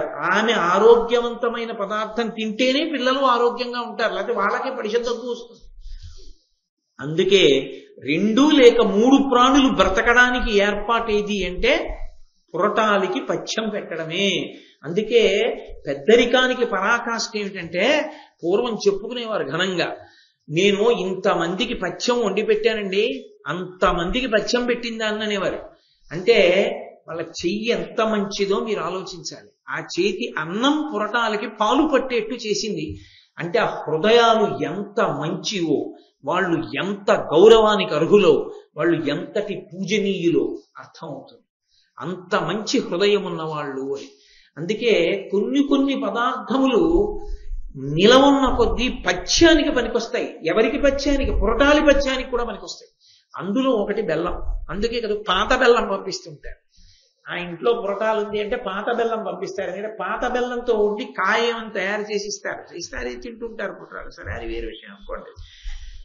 ఈ విషయాలు మీకు ఈ మధ్య బాగా తెలిసాయి అనుకోకండి. కాబట్టి ఆ బెల్లానికి పాత పడిన కొద్దీ పథ్యంగా ఉండగలిగినటువంటి శక్తి ఉన్నట్లే లోకంలో కొన్ని పదార్థాలకి ఒక్కొక్క రకమైనటువంటి శక్తి ఉంటుంది. అందుకే ఆమె ఎంగిలి తినను అంది. ఎంగిలి తింటే శౌచం పోతుంది. శౌచం పోతే బుద్ధి మీద ప్రభావం ఉంటుంది. బుద్ధి మీద ప్రభావం ఉంటే భర్త చాలా కాలంగా కనపడలేడు కాబట్టి ఏదో మాట అనాలనిపిస్తుంది. అనిపిస్తే తన పాతివ్రత్యానికి దోషం వస్తుంది. అందుకే నేను ఎంగిలి తినను. నేను కేవలంగా నా కొరకు అని ఇయ్యబడిన పదార్థం ఒక్కటే తింటాను, ఇంకొకరు తినగా మిగిలిన పదార్థాన్ని నేను తినను, అందుకని సైరంధ్రిని కనుక నన్ను దాసిగా చూడవద్దు అంది అని 4 ఆ తర్వాత ఆవిడ అక్కడ అంతఃపురంలో చేరింది. ఏదో పాపం ఆవిడ బాధ ఆవిడిది. చిత్రం ఏమిటంటే సీతా మహాలక్ష్మి సుందరకాండలో ఎలా అయితే ఒక్క చీరతో ఉండిపోయిందో అలాగే దమయంతీదేవి నలమహారాజు గారు కనపడే వరకు ఆయన చింపుకుని ముక్క పట్టుకుపోయిన చీరతోనే ఉండిపోయింది. అంతఃపురానికి వచ్చాను కదా అని కడుపు నిండా అన్నం తినలేదు, మంచం మీద పడుకోలేదు. తన భర్త ఏ కష్టంలో ఉన్నాడో తన భర్త పొందని సుఖం తాను పొందకూడదని ఆమె భూశయనం చేసింది. ఆమె తలస్నానం చెయ్యలేదు కాబట్టి ఆమె తలంతాను అట్టలు కట్టేసింది, ఒళ్ళంతా బూది కమ్మేసింది. కమ్మేసి ఆ చీర ముక్కతోనే ఆవిడ అలాగే ఉంది. ఆవిడ అక్కడ నలుడు అరణ్య మార్గంలో అలా ప్రయాణం చేస్తున్నాడు. ఆయన అలా వెడుతూనే ఉన్నాడు అడవిలో. ఎందుకని? ఆయనకి బయటపడడం ఇష్టం లేదు అసలు. దేనికి బయటికి రావాలి? భార్యన వదిలిపెట్టేశాడు. ఎవరి దగ్గరికి వెళ్ళి ఏం అడుగుతాడు? ఒకనాడు ధరణీ మండలాన్ని శాసించిన చక్రవర్తి ఎవరి దగ్గరికి వెళ్ళి ఏం అడుగుతాడు? కాబట్టి ఆయన ప్రశ్నకి జవాబు లేదు. దమయంతి బాధకి ఒక చిన్న వెలుతురు రేఖ ఒకటి దొరికింది. ఆ వెలుతురు రేఖ దమయంతికి దొరికితే సరిపోతుందా? నలుడు దగ్గరయ్యే మార్గం దొరకాలి. ఇప్పుడు మునివాక్యం నిజమవ్వాలి అంటే దమయంతి ఒక్కత్తి ఎదురు చూస్తూ కూర్చుంటే సరిపోతుందా? నలుడు ఆమెకి భర్త అయ్యే అవకాశం, రాజయ్యే అవకాశం దొరకాలా అంటే ఇప్పుడు మునివాక్యం ఏమవ్వాలి? ఈయనకి కలిపురుషుడు విడిచిపెట్టడానికి, ఈయన ఎక్కడో ఆశ్రయం పొందడానికి, నన్ను బయటికి వస్తే గుర్తుపట్టేస్తారనేటటువంటి బెంగ నుంచి ఈమెకి ఒక మార్గాంతరాన్ని దొరికేటట్టుగా పరిస్థితుల యందు మార్పు కల్పించేదై వాళ్ళ వాగ్బలము పనిచెయ్యాలి. అందుకొచ్చింది ఆ మునిపల్లె. కానీ ఆవిడకి ఒక్కత్తికి కాదు ఆశీర్వచనం, నలుడికి కూడా అది. కాబట్టి ఇప్పుడు అకస్మాత్తుగా ఏమైంది? దావానలం చుట్టుముట్టి పెద్ద మంట అరణ్యాన్నంతటినీ చుట్టేసింది. ఈ అరణ్యాన్నంతటినీ చుట్టేస్తే నలుడు పరిగెత్తి పారిపోవాలి, కానీ ఆయనకి పెద్ద ఆసక్తి లేదు. ఎందుకని? తనంత తాను చచ్చిపోడు ధర్మ విరుద్ధం కనుక. దావానలం చుట్టేస్తే ఎవరి కోసం బతకాలి? ఎందుకోసం బతకాలి? అడవిలో తిరగడమే కాక అతను అలాగే ఉన్నాడు. కానీ అది నలుని యొక్క గొప్పతనం. 4 దిశలను దావజ్వాలావలిక విసే మ్రంది చానోప మహీపాలక నన్నొక్క సరసీ కూలము చేరంగ నెత్తుకుని పొమ్ము దయన్. ఓ మహీపాల, మహారాజా నన్ను రక్షించు రక్షించు అని కేకలు వినపడ్డాయి. ఆ కేకలు ఎక్కడి నుంచి వినపడుతున్నాయో అక్కడికి ఆ మంటలోకి ఒక్క దూకాడు. చూస్తే పాము ఒకటి చుట్టలు చుట్టుకుని ఆ మంటల మధ్యలో కాలిపోవడానికి సిద్ధపడుతూ ఎటూ తప్పుకోలేక పడగలు విప్పి అటు ఇటు కొట్టుకుంటాం. నలమహారాజును చూడగానే పాముంది, వచ్చావా? గబగబా నన్ను ఎత్తుకో. ఇంత పెద్ద పావుని ఎలా ఎత్తుకుంటాననుకుంటున్నావా? నీవు చేత్తో ఇలా 2 చేతులతో పట్టుకోవడానికి వీలైనంత చిన్న పావునైపోతాను. నాగకుమారుణ్ణి, నన్ను ఇక్కడి నుంచి క్షోభ పడిపోయాను ఈ సెగకి, నన్ను వెంటనే తీసుకెళ్లి ఏదైనా సరోవరం చెంతన దింపంది. ఆయన వెంటనే ఆ పావుని 2 చేతులతో పట్టుకుని మంటల మించి దూకి ఓ సరోవరం దగ్గరికి వెళ్ళి కింద పెట్టబోతున్నాడు. ఆ పావంది, నన్ను కింద పెట్టకు, ఒక్క 10 అడుగులు లెక్క పెట్టి 10వ అడుగు దాటగానే కింద పెట్టారు. ఆయన 10 అడుగులు లెక్క పెట్టుకుంటూ ముందుకెళ్ళి 10వ అడుగు వేసి ఆ పావుని కింద పెడుతున్నాడు. అదొక్కసారి పెద్దదై ఆయన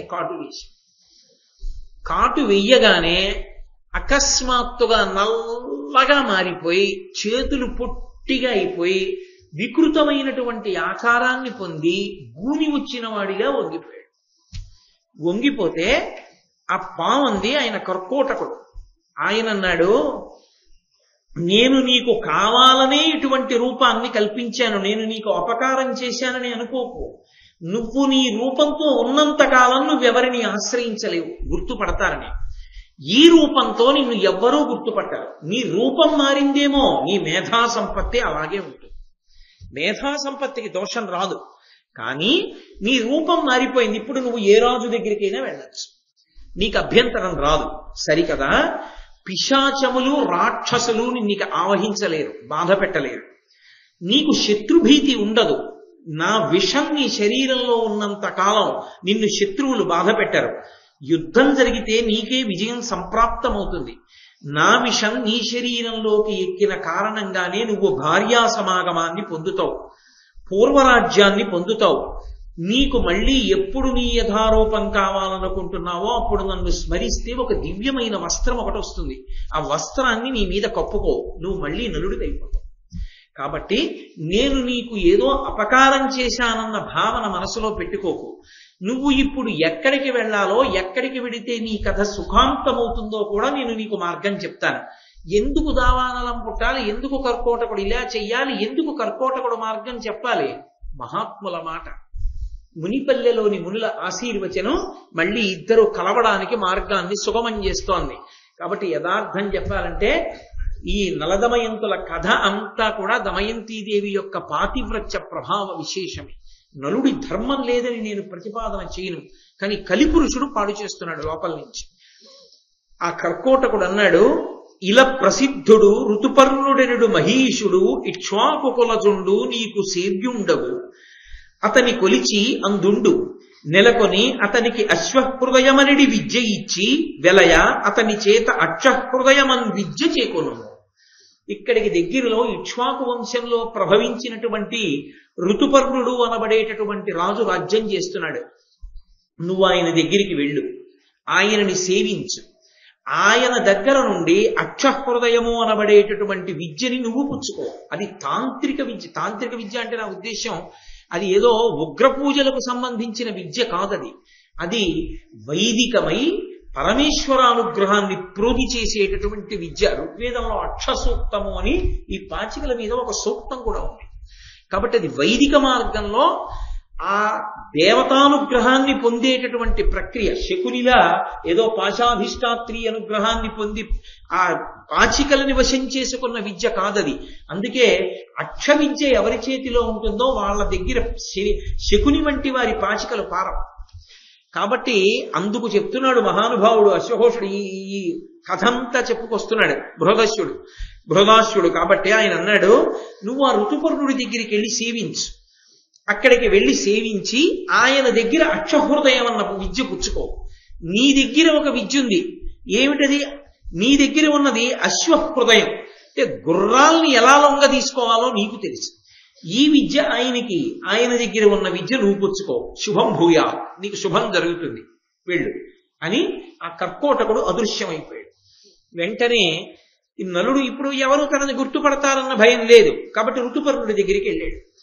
చిత్రం ఏమిటంటే, ఏ నలమహారాజు గారు పాచికలాడుతుండగా దమయంతీదేవి ఇక తన భర్త సర్వస్వాన్ని కోల్పోతాడని నమ్మి తన యొక్క కుమారుడైనటువంటి ఇంద్రసేనుణ్ణి, కుమార్తె అయినటువంటి ఇంద్రసేనని, రథసారథి అయిన వార్ష్ణీయుణ్ణి పిలిచి వీళ్ళిద్దరినీ తీసుకుని రథమెక్కించుకుని నా పుట్టింటికి తీసుకెళ్లి దింపి మళ్ళీ తొందరగా రా, ఎలాగో రాజ్యం ఓడిపోతామని అనుకుని సంభావించి పంపించిందో, ఆ వార్ష్ణేయుడు నలమహారాజు రాజ్యాన్నంతటినీ పోగొట్టుకున్న తర్వాత ఇక్ష్వాకు వంశ ప్రభవుడైనటువంటి ఋతుపర్ణుడి దగ్గరే పనిచేస్తున్నాడు. కానీ ఆ వార్ష్ణేయుడు కూడా నలుడిని గుర్తుపట్టలేడు. కాబట్టి ధైర్యంగా వెళ్ళగలడు నలుడు. కాబట్టి ఇప్పుడు ఋతుపర్ణుడి దగ్గరికి వెళ్ళన్నాడు, నేను ఎంత పెంకి గుర్రాన్ని లొంగదీయగలను, గొప్ప శిల్ప విద్య వచ్చు, అది కాక నాకు గొప్ప వంట చెయ్యడం వచ్చు అన్నాడు.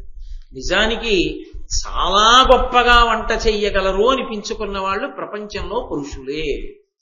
నలభీమ పాకం అంటారు, బాగా వంట చెయ్యగలిగిన వాళ్ళు వాళ్లే. నేనేమి ఎవరిని చిన్నబుచ్చి నేను మాట్లాడను. అసలు నా ఉద్దేశ్యం, నా హృదయం అది కానీ కాదు.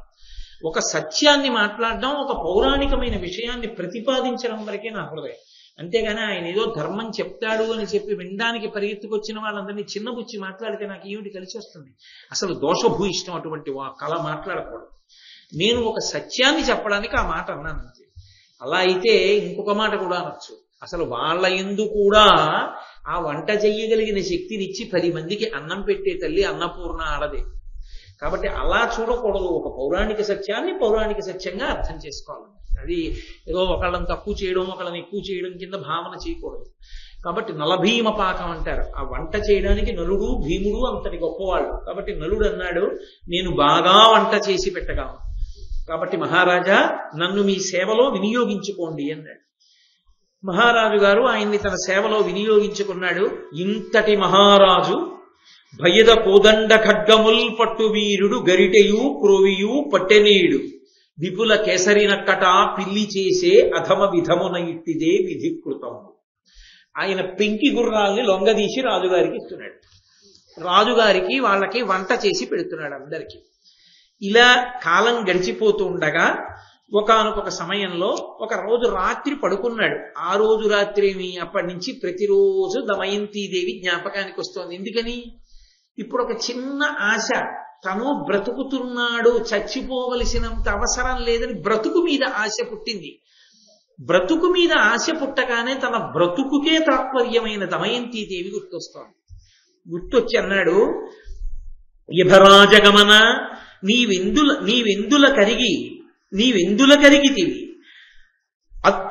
అచ్చురు కుచభార ఎందున్నదానవు అబల ఎవ్వరి చేత అడవులలో పట్టుబడి అశనాపేక్ష బరచున్న ఉగ్రం మృగంబుల ఉదరంబులోనున్నదానవే నీ తల్లిదండ్రులొద్ద ధృతి నున్నదానవే దేశాంతరంబులనున్నదానవే అంచు ఉదిత మదన హతి విమోహితత్ముడై హృదయేశ్వరి తలచి రాత్రులెల్లా తాపమునకు నిద్రలేక వంది నిట్టూర్పులూర్చుతు నుండే నకులుడు శోకముత్కటముగా.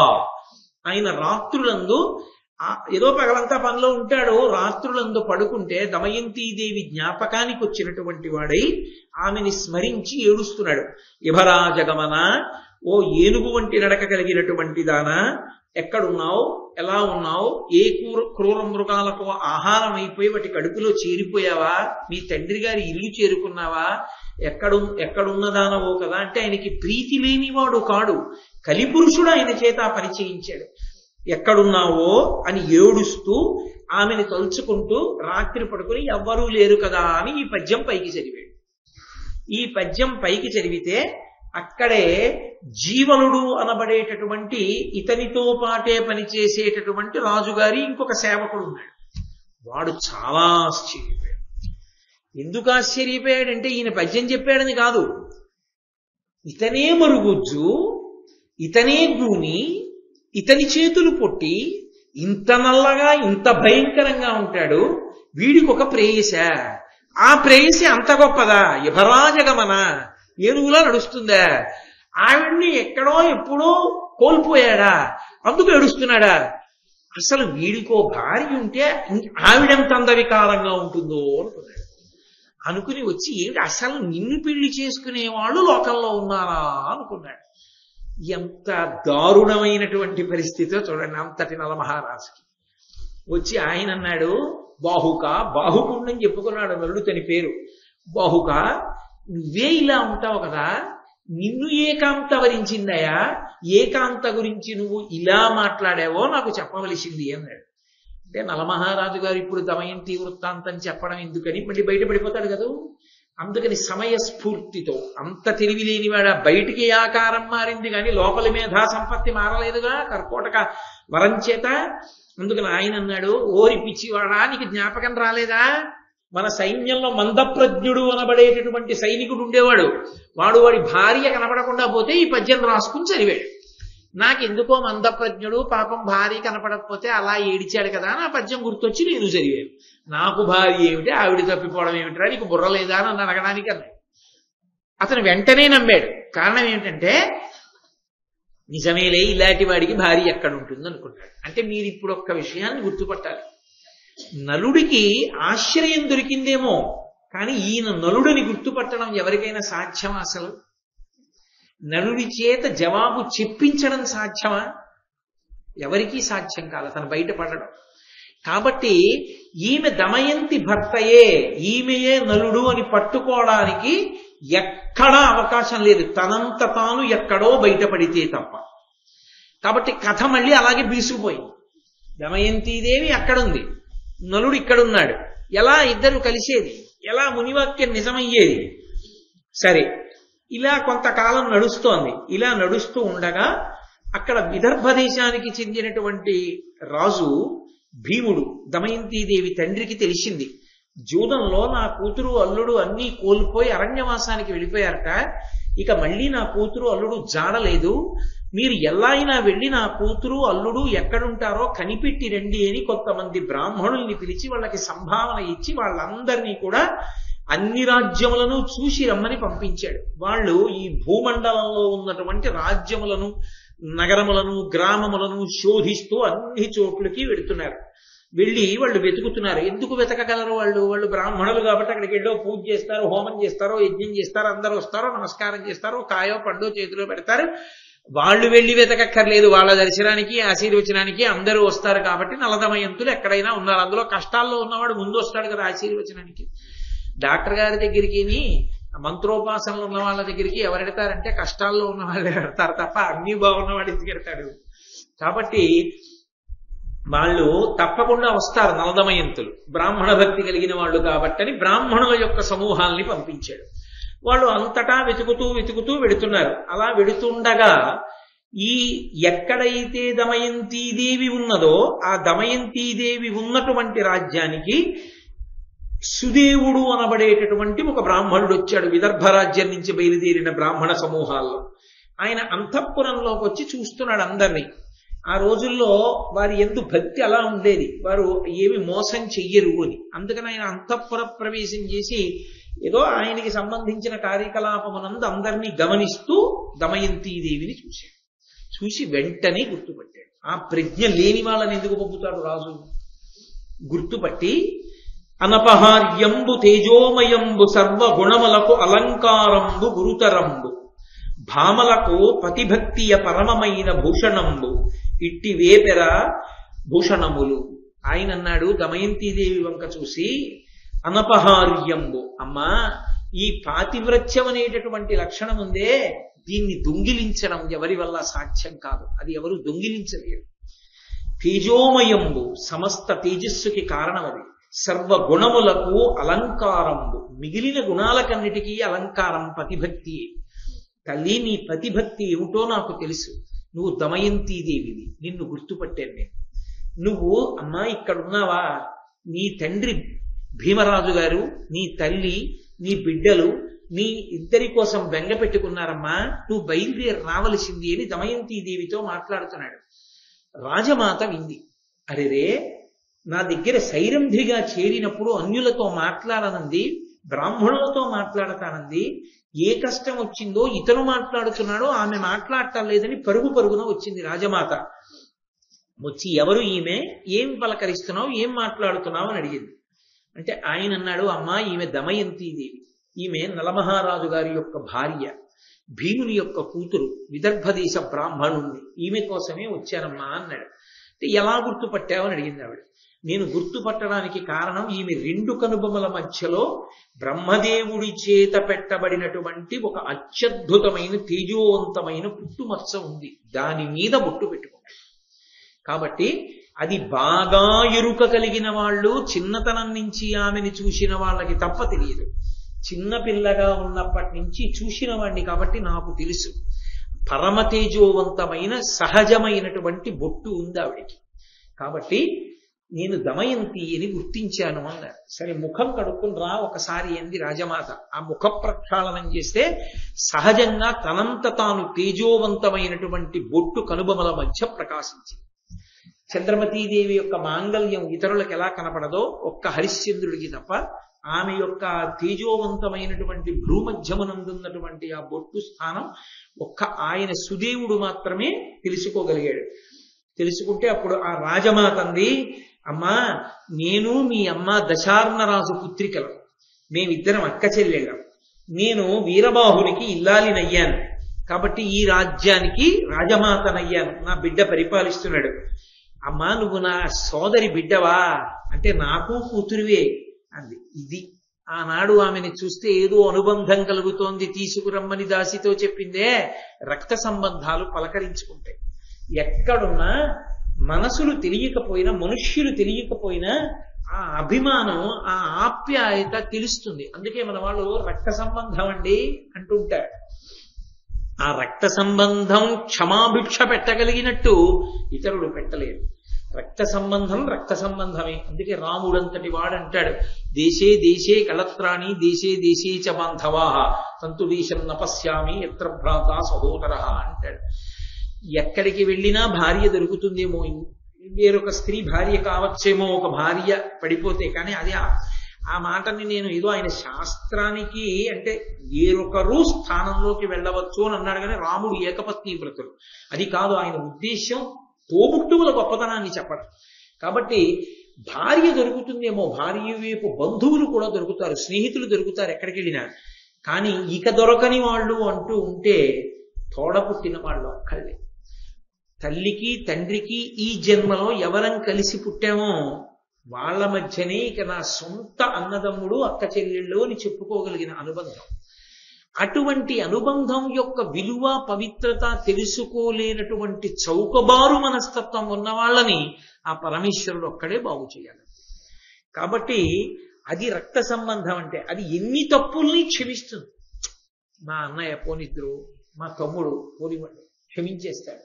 ఆ రక్త సంబంధానికి ఉన్నటువంటి గొప్పతనం అది దాన్ని అలా ఆకర్షిస్తుంది.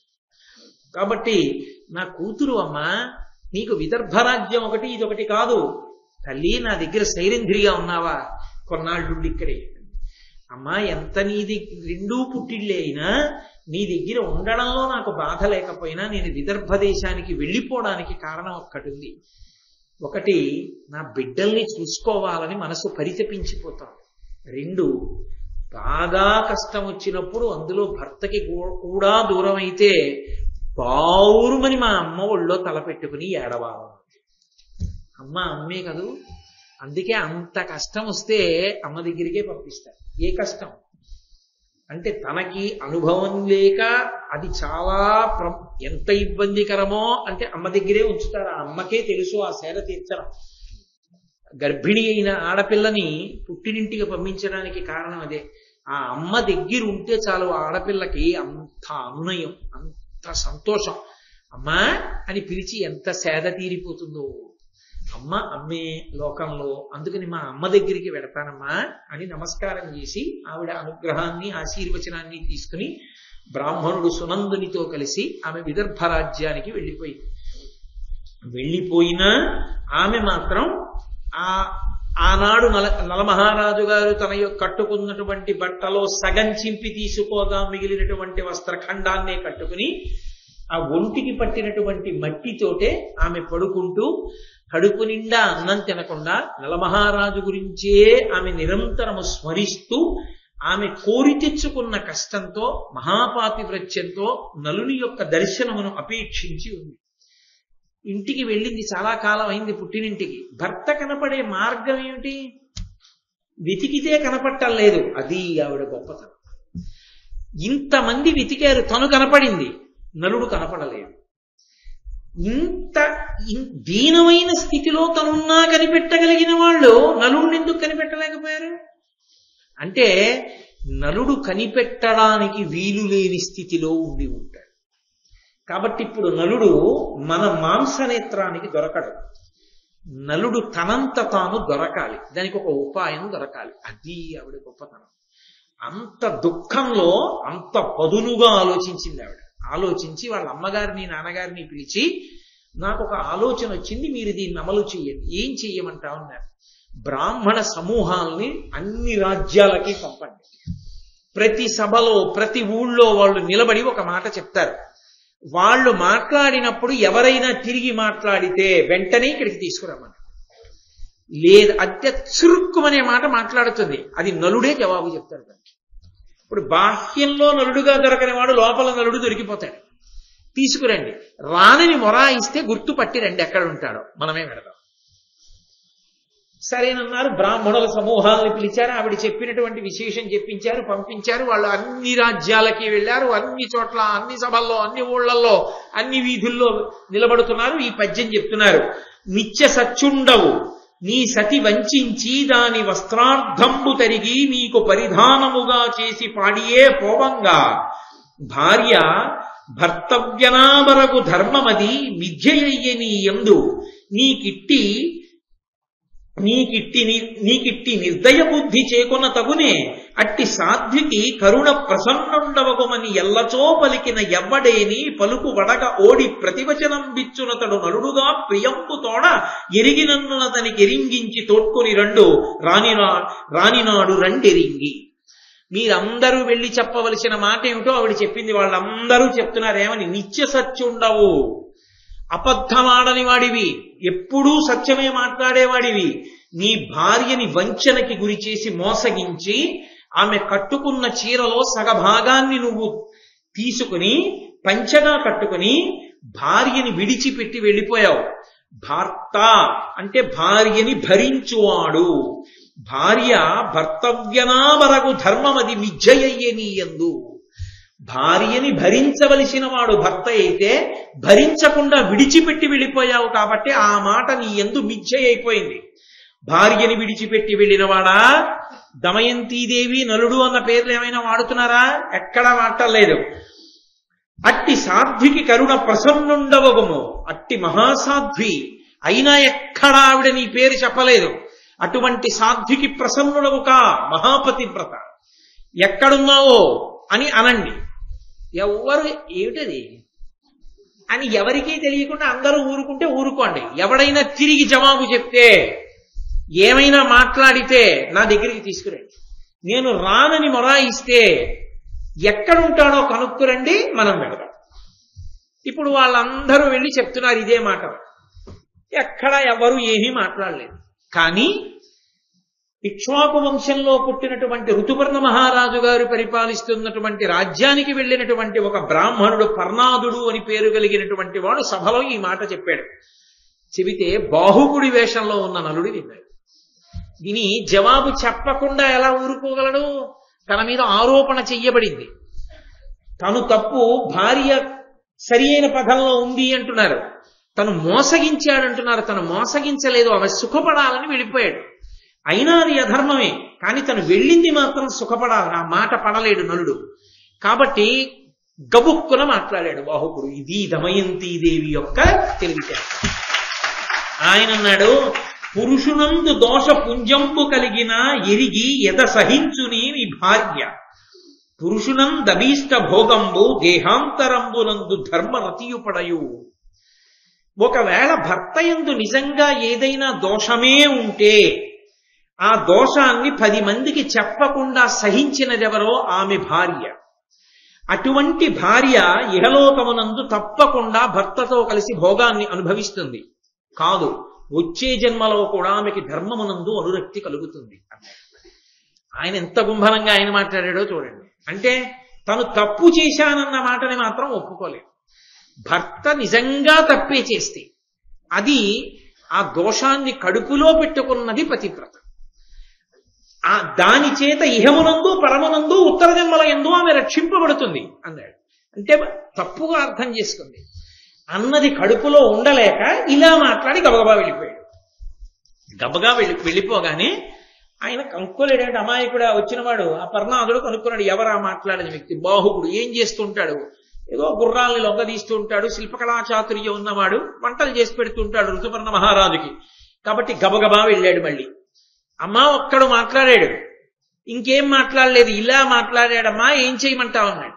అంటే దమయంతీదేవి అంది, బాహుకుడన్న పేరుతో ఉన్నాడంటున్నావు, పొట్టి చేతులతో ఉన్నాడంటున్నావు, గూనితో ఉన్నాడంటున్నావు, నల్లగా ఉన్నాడంటున్నావు, కానీ జవాబు చెప్పాడు. ఖచ్చితంగా ఈ జవాబు నలమహారాజు గారిదే అయి ఉండాలి. ఇక్కడికి రాడంటున్నావు, కాబట్టి ఒక పని చెయ్యి. అతను నలుడో కాదో తెలుసుకోవాలంటే ఒక్కటే మార్గం ఉంది. మళ్ళీ నేను ఈసారి ఇంకొక బ్రాహ్మణుడిని పంపిస్తాను. ఇదే బ్రాహ్మణుడు వెళితే అనుమానం వస్తుంది. కాబట్టి వేరొక బ్రాహ్మణుడు వెళ్ళి దమయంతీదేవిని భర్త చాలా కాలంగా విడిచిపెట్టి వెళ్ళిపోయిన కారణం చేత, ఆయన కనపడని కారణం చేత ఆమె తండ్రి గారు ఆమెకి ద్వితీయ స్వయంవరం ప్రకటించారు. కాబట్టి ఆమెని భార్యగా పొందాలనుకున్న రాజులు రావచ్చని ఋతుపర్ణ మహారాజు గారికి చెప్పారు. ఎప్పుడు స్వయంవరం రేపే ఏం చెప్పాలి. ఎందుకని దానికో పెద్ద తమాషా ఉంది. ఋతుపర్ణ మహారాజు గారు పరిపాలిస్తున్న అయోధ్య నగరానికి దమయంతీదేవి ఉన్న విదర్భదేశ రాజధానికి మధ్యలో దూరం 100 ఆమడలు. 100 ఆమడల దూరాన్ని ఒక్క రోజులో నడపగలిగినటువంటి ఏకైక శక్తి ఉన్నవాడు నలుడొక్కడే భూమండలంలో. రథాన్ని వేరొకరు నడపలేరు. కాబట్టి ఇప్పుడు ఋతుపర్ణుడు వెళ్ళాలనుకుంటాడు. ఋతుపర్ణుడు వెళ్ళాలంటే సారథ్యం బాహుకుడికి అప్పచెప్తాడు, గుర్రాలు తోలుతాడు కనుక. అలా రథాన్ని తీసుకొస్తే ఆ రథం యొక్క చప్పుడు బట్టి ఆవిడ చెప్తుంది నలుడో కాదో రథం తోలినవాడు. ఇదో విచిత్రం. అసలు మహారాజు గారి రథ సారథ్యం రావక్కర్లేదు, వేరొకడు సారథ్యం చేస్తాడు. కారు కొనుక్కున్న ప్రతి వాళ్ళకి కారు డ్రైవింగ్ రావక్కర్లేదు. ఎందుకంటే డ్రైవర్ వాడు ఉంటాడు, వాడు కారు వెనక సీట్లో కూర్చుని వెడుతూ ఉంటాడు. కానీ ఒకవేళ డ్రైవింగ్ వచ్చు అనుకోండి, తను ఏ ఉద్యోగం చేస్తున్నాడో దానికన్నా గొప్పగా డ్రైవింగ్ మాత్రం రావక్కర్లేదు కాదు. తను చేసిన ఉద్యోగం బాగా వస్తుంది, కారు డ్రైవింగ్ తక్కువ వస్తుంది. ఒక డాక్టర్ గారు కారు కొనుక్కున్నారు అనుకోండి, ఆ డాక్టర్ గారు కారు కొనుక్కుంటే ఎప్పుడైనా ఆయన డ్రైవ్ చేసుకున్నారు అనుకోండి, డాక్టర్ గారు కారు డ్రైవ్ చేయొచ్చు. కానీ ఆయన ఒక్క గొప్ప కార్డియాలజిస్ట్ గా కన్నా ఒక గొప్ప డ్రైవర్ గా పేరు తెచ్చుకోవడం ఎప్పుడూ ఉండదు. కార్డియాలజిస్ట్ గానే పేరు తెచ్చుకుంటాడు, దాని మీద అనురక్తి ఉంటుంది. ఓ కార్డియాలజిస్ట్ అయిన డాక్టర్, హృద్రోగ నిపుణుడైన వాడు కదా. అంతేగాని గొప్ప డ్రైవర్ ఎందుకు అవుతాడు? అలాంటి వాళ్ళు 3 ఉన్నారు ఈ లోకం. వాళ్ళ వృత్తి ఒకటి, వాళ్ళ విలాస విద్య ఒకటి. విలాస విద్య అంటే హాబీ చేత ఏమైందంటే అసలు వాళ్ళ వృత్తి మరుగున పడిపోయి వాళ్ళకున్న హాబీ చేత, విలాస విద్య చేత గౌరవింపబడ్డారు. భూమండలంలో వాళ్ళతో సరి అయిన వాళ్ళు లేరిక. వాళ్ళు ఎవరో తెలుసా? 1 నలుడు రథాన్ని నడపడంలో, 2 శ్రీకృష్ణుడు రథసారథ్యం చేయడంలో, 3 శల్యుడు రథసారథ్యం చేయడం. అందుకే అటు కృష్ణుడు ఉన్నాడు కాబట్టి ఇటు శల్యుణ్ణి తేవడానికి దుర్యోధనుడు అన్ని అగచాట్లు పడ్డాడు. సరే, అదంతా వేరు కథ అనుకోండి. శల్యప్రమంలో వాటిల్లో మీరు వినొచ్చు. మహాభారతంలో పరమేశ్వరుడు అవన్నీ చెప్పిస్తే ఈ సంవత్సరం. కాబట్టి ఆ నలమహారాజు గారే తేగలడు రథాన్ని. దాన్ని బట్టి నేను అర్థం చేసుకోగలను, బాహుకుడిగా ఉన్నవాడు నలుడే అని పట్టుకోగలను. కాబట్టి దమయంతి ద్వితీయ స్వయంవరం అని ఋతుపర్ణుడికి చెప్పండి. ఋతుపర్ణుడు బాహుకుడిని రథసారథ్యం చేయమంటాడు. కథ తెలిసిపోతుందండి ఆవిడ. అనగానే ఈయన వెళ్ళి చెప్పాడు బ్రాహ్మణుడు. చెప్పగానే ఎంతో సంతోషంగా ఋతుపర్ణుడు దమయంతికి ద్వితీయ స్వయంవరంట మనం వెళ్ళాలన్నాడు. 100 యోజనాల దూరం, 100 ఆమడలు, రథం అంతసేపట్లో వెళ్ళదు. కాబట్టి అలా నడపగలిగిన వాడు ఎవరని అడిగాడు. బాహుకుడు ఒక్కడే నడపగలడు. అనగానే బాహుకుడిని పిలిచన్నాడు, మనం తప్పకుండా స్వయంవరానికి వెళ్ళాలి, ఇవాళ రాత్రికి చేరిపోవాలి. చేరిపోయేటట్టుగా రథాన్ని అంత వేగంగా నడపగలిగిన వాడివి నువ్వు ఒక్కడవేట, పూంచు గుర్రాలు వచ్చేస్తున్నాను. నలుడు గబగబా వెళ్ళి ఆ వార్ష్ణేయుడు అని నలుడికి పూర్వం రథం నడిపినవాడు. ఆ వార్ష్ణేయుడు నలుడి రథం ఇక్కడే ఉంది. ఎందుకని ఆ రథంతో కూడా వచ్చేసాడు ఆయన, ఆ గుర్రాలతో కూడా ఇక్కడికే ఉద్యోగం చేసుకోవడానికి. ఆయన వేరు గుర్రాలు తీసుకొచ్చి పూలుస్తున్నాడు, మంచి ఓపిక ఉన్న గుర్రాలు. నలుడు అన్నాడు, కాదు, ఆ గుర్రాలతో రథం పూంచన్నాడు. తను నలుడిగా ఉన్నప్పుడు తోలిన గుర్రాల రథాన్ని పూంచాడు. ఋతుపర్ణుడు వచ్చి అన్నాడు, ఇవి ముసలి గుర్రాలు, ఓపికన్న గుర్రాలు కట్టకపోయావా అన్నాడు. సారథ్యం చేసేది నేను, ఆ గుర్రాలు ఏమిటో ఆ రథం ఏమిటో నాకు తెలుసు, ఎక్కండి రథం అన్నాడు. ఋతుపర్ణుడు ఎక్కాడు, వార్ష్ణేయుడు ఎక్కాడు, బాహుకుడు రథం తోలుతున్నాడు. రథం తోలుతుంటే ఆశ్చర్యపోయిన వాడు ఋతుపర్ణుడు. ఎందుకో తెలుసా? ఆయన అనుకున్నాడు, అన్నాడు కానీ తీసుకెళ్లగలడా అంత దూరం అనుకున్నాడు. ఎదురున దవ్వుల చూచిన పొడవులెల్లా తక్షణమ కదియగా అవి ఎంతయును దవ్వయి కనపడ బిరుదనిది దినేశ్వరు రథమో అనూరుడో ఇతడంచు అప్పుడు హృదయముననుకడు విస్మయం వంది ఇక్ష్వాకుకులుడు. ఆ రథంలో కూర్చుని వెళ్ళిపోతున్న ఋతుపర్ణుడికి దూరంగా చెట్టు కనపడేది. ఆయన ఇలా చూసేటప్పటికీ అది ఎక్కడో వెనక్కి వెళ్ళిపోయింది. అంటే రథం ఎంత వేగంగా పెడుతోందో చూడండి. ఆయన ఇలా ఆశ్చర్యంతో చూస్తుంటే గాలికి ఆయన ఉత్తరీయం కింద పడింది రథంలోంచి. వెంటనే అన్నాడు, ఆపు ఆపు బాహుక, ఉత్తరీయం పడింది, వార్ష్ణేయుడు దిగి దాన్ని తీస్తానన్నాడు. ప్రభు దిగి తీయడుగా. నలుడు అన్నాడు, ఆపడం కుదరదు, యోజనం దూరం వచ్చేసింది రథం అన్నాడు. ఉత్తరీయం కింద పడగానే ఉత్తరీయం పడిందయా అనేటప్పటికీ యోజనం దూరం వెళ్ళిపోయింది రథం. అది నలుడు యొక్క రథసారథ్యం అంటే అలా ఉంటుంది. కాబట్టి అంత వేగంగా రథాన్ని పోనిస్తున్నాడు. ఋతుపర్ణుడు ఆయన విద్య చూసి ఆశ్చర్యపోయి, ఆ బాహుకుడి సారథ్యం చూసి ఆశ్చర్యపోయి, ఓయ్ బాహుకా, నువ్వు గొప్పగా సారథ్యం చేస్తున్నావు, నీ దగ్గర ఎటువంటి విద్య ఉందో అశ్వ విద్య నా దగ్గర ఒక విద్య ఉంది, అక్షహృదయం, దాని చేత సంఖ్యాశాస్త్రం నాకు వశమైంది, నేను ఇలా చూస్తే లెక్క పెట్టేస్తా. అదిగో ఎదురుగుండా కనపడుతున్నటువంటి తాండ్ర చెట్టుకి ఆకులు కాయలు పళ్ళు కలిపి ఎన్నున్నాయో చెప్తానన్నాడు. చెప్పన్నాడు నలుడు. దూరంగా కనపడింది, వేగంగా రథం వచ్చేసి వెళ్ళిపోయింది. వెంటనే ఆయన అన్నాడు, నాకు ఎదురుగుండా కనపడినటువంటి 2 కొమ్మలకు కలిపి ఆకులు పళ్ళు కలిపి 10,001 ఉన్నాయి, మిగిలిన కొమ్మలన్నింటికీ కలిపి 2,095 ఆకులున్నాయి. ఆశ్చర్యపోయాడు నలుడు. ఇది నిజమా కాదా ఎలా తెలుస్తుంది? చెట్టు పడగొట్టి ఆకులు లెక్కెట్టాలి అని రథాన్ని వెనక్కి తీసుకొచ్చి రథం ఆపి చెట్టు పడగొట్టి ఆ 2 కొమ్మలకున్న ఆకులు పళ్ళు లెక్క పెట్టాడు. ఖచ్చితంగా ఋతుపర్ణుడు ఏం చెప్పాడో అన్నీ ఉన్నాయి. మిగిలిన కొమ్మలకున్నవి లెక్క పెట్టాడు, ఋతుపర్ణుడు ఎన్ని చెప్పాడో అన్నీ ఉన్నాయి. అది అక్షవిద్య యొక్క శాస్త్రం. దాని వలన ఆయనకి వశమైంది ఆ శక్తి. కాబట్టి ఇప్పుడు ఆశ్చర్యపోతే ఋతుపర్ణుడు అన్నాడు, నీ సారథ్యం చూసి నేను ఆశ్చర్యపోతున్నాను. తీసుకెళ్ళిపోతావు, సందేహం లేదు, విదర్భ రాజ్యానికి తీసుకెళ్తావు. కాబట్టి నీకు నేను అక్షహృదయం ఇస్తాను, తీసుకో. ఇది అక్షహృదయమనగా విదితంబగు విద్య, దీని విద్యుక్తముగా మది నెరుగు నరుడు సంఖ్యావిదుడగు దుష్కృత కలంక విష విముక్తుడగున్. ఏ వ్యక్తి అయితే దీన్ని సంప్రదాయబద్ధంగా గురుముఖంగా ఈ విద్యని తీసుకుంటాడో వాడు అలా తీసుకున్నటువంటి వ్యక్తి సంఖ్యాశాస్త్రమునందు ప్రవీణుడవుతాడు. ఏవైనా సరే ఇలా చూస్తే లెక్క పెట్టేస్తాడు, అతనికి ఆ శక్తి వచ్చేస్తుంది. అంతేకాదు, ఎవరు ఈ అక్షహృదయాన్ని పుచ్చుకుంటారో ఆ పుచ్చుకున్న వ్యక్తి ఇంతకు ముందు ఏవైనా పాపకర్మలు చేసి ఉంటే అవన్నీ తొలగిపోతాయి. 2, అతను ఇక పాపం చెయ్యడానికి వీలులేని గొప్ప స్థితిని పొందుతాడు. 2, అతని శరీరంలో విషం ఉంటే అదంతా బయటికి పోతుందన్నాడు. అక్షహృదయం నాకు ఉపదేశించమన్నాడు. కర్కోటకుడు చెప్పాడుగా, నీకు ఈ గుర్రాల్ని తోలి హృదయం నీకు చెప్తా, అశ్వహృదయం, అక్షహృదయం నాకు చెప్పన్నాడు. అంటే ఆయన అన్నాడు, నీకు నేను నేర్పుతాను కాబట్టి జాగ్రత్తగా నేర్చుకో. సకల గుణ ప్రసిద్ధుడగు సర్వహితుండగు జూవేయంచు బాహుకునకు ప్రీతితోడ విధియుక్తముగా నుపదేశమిచ్చ అత్య కుటిల బుద్ధి అక్షహృదయంబు గరంబు రయంబుతో విదర్భకు జనువేట్క చేసి ఋతుపర్ణుడు పూర్ణమన ప్రసన్నుడై. తొందరగా విదర్భ చేరుకోవాలని దమయంతీదేవి యొక్క పునఃస్వయంవరంలో పాల్గొనాలనేటటువంటి ఉత్కంఠతో ఉన్న ఋతుపర్ణుడు, నీకు వెంటనే నేర్పుతాను కూర్చోవయ్యా అని చెప్పి ఆ అక్షహృదయాన్ని ఉపదేశం చేశాడు. ఎప్పుడైతే అక్షహృదయాన్ని ఉపదేశం నలుడు పొందాడో, పొందగానే ఆయన శరీరంలో ఉన్నటువంటి కర్కోటకుని యొక్క విషం బయటికి వెళ్ళిపోయింది.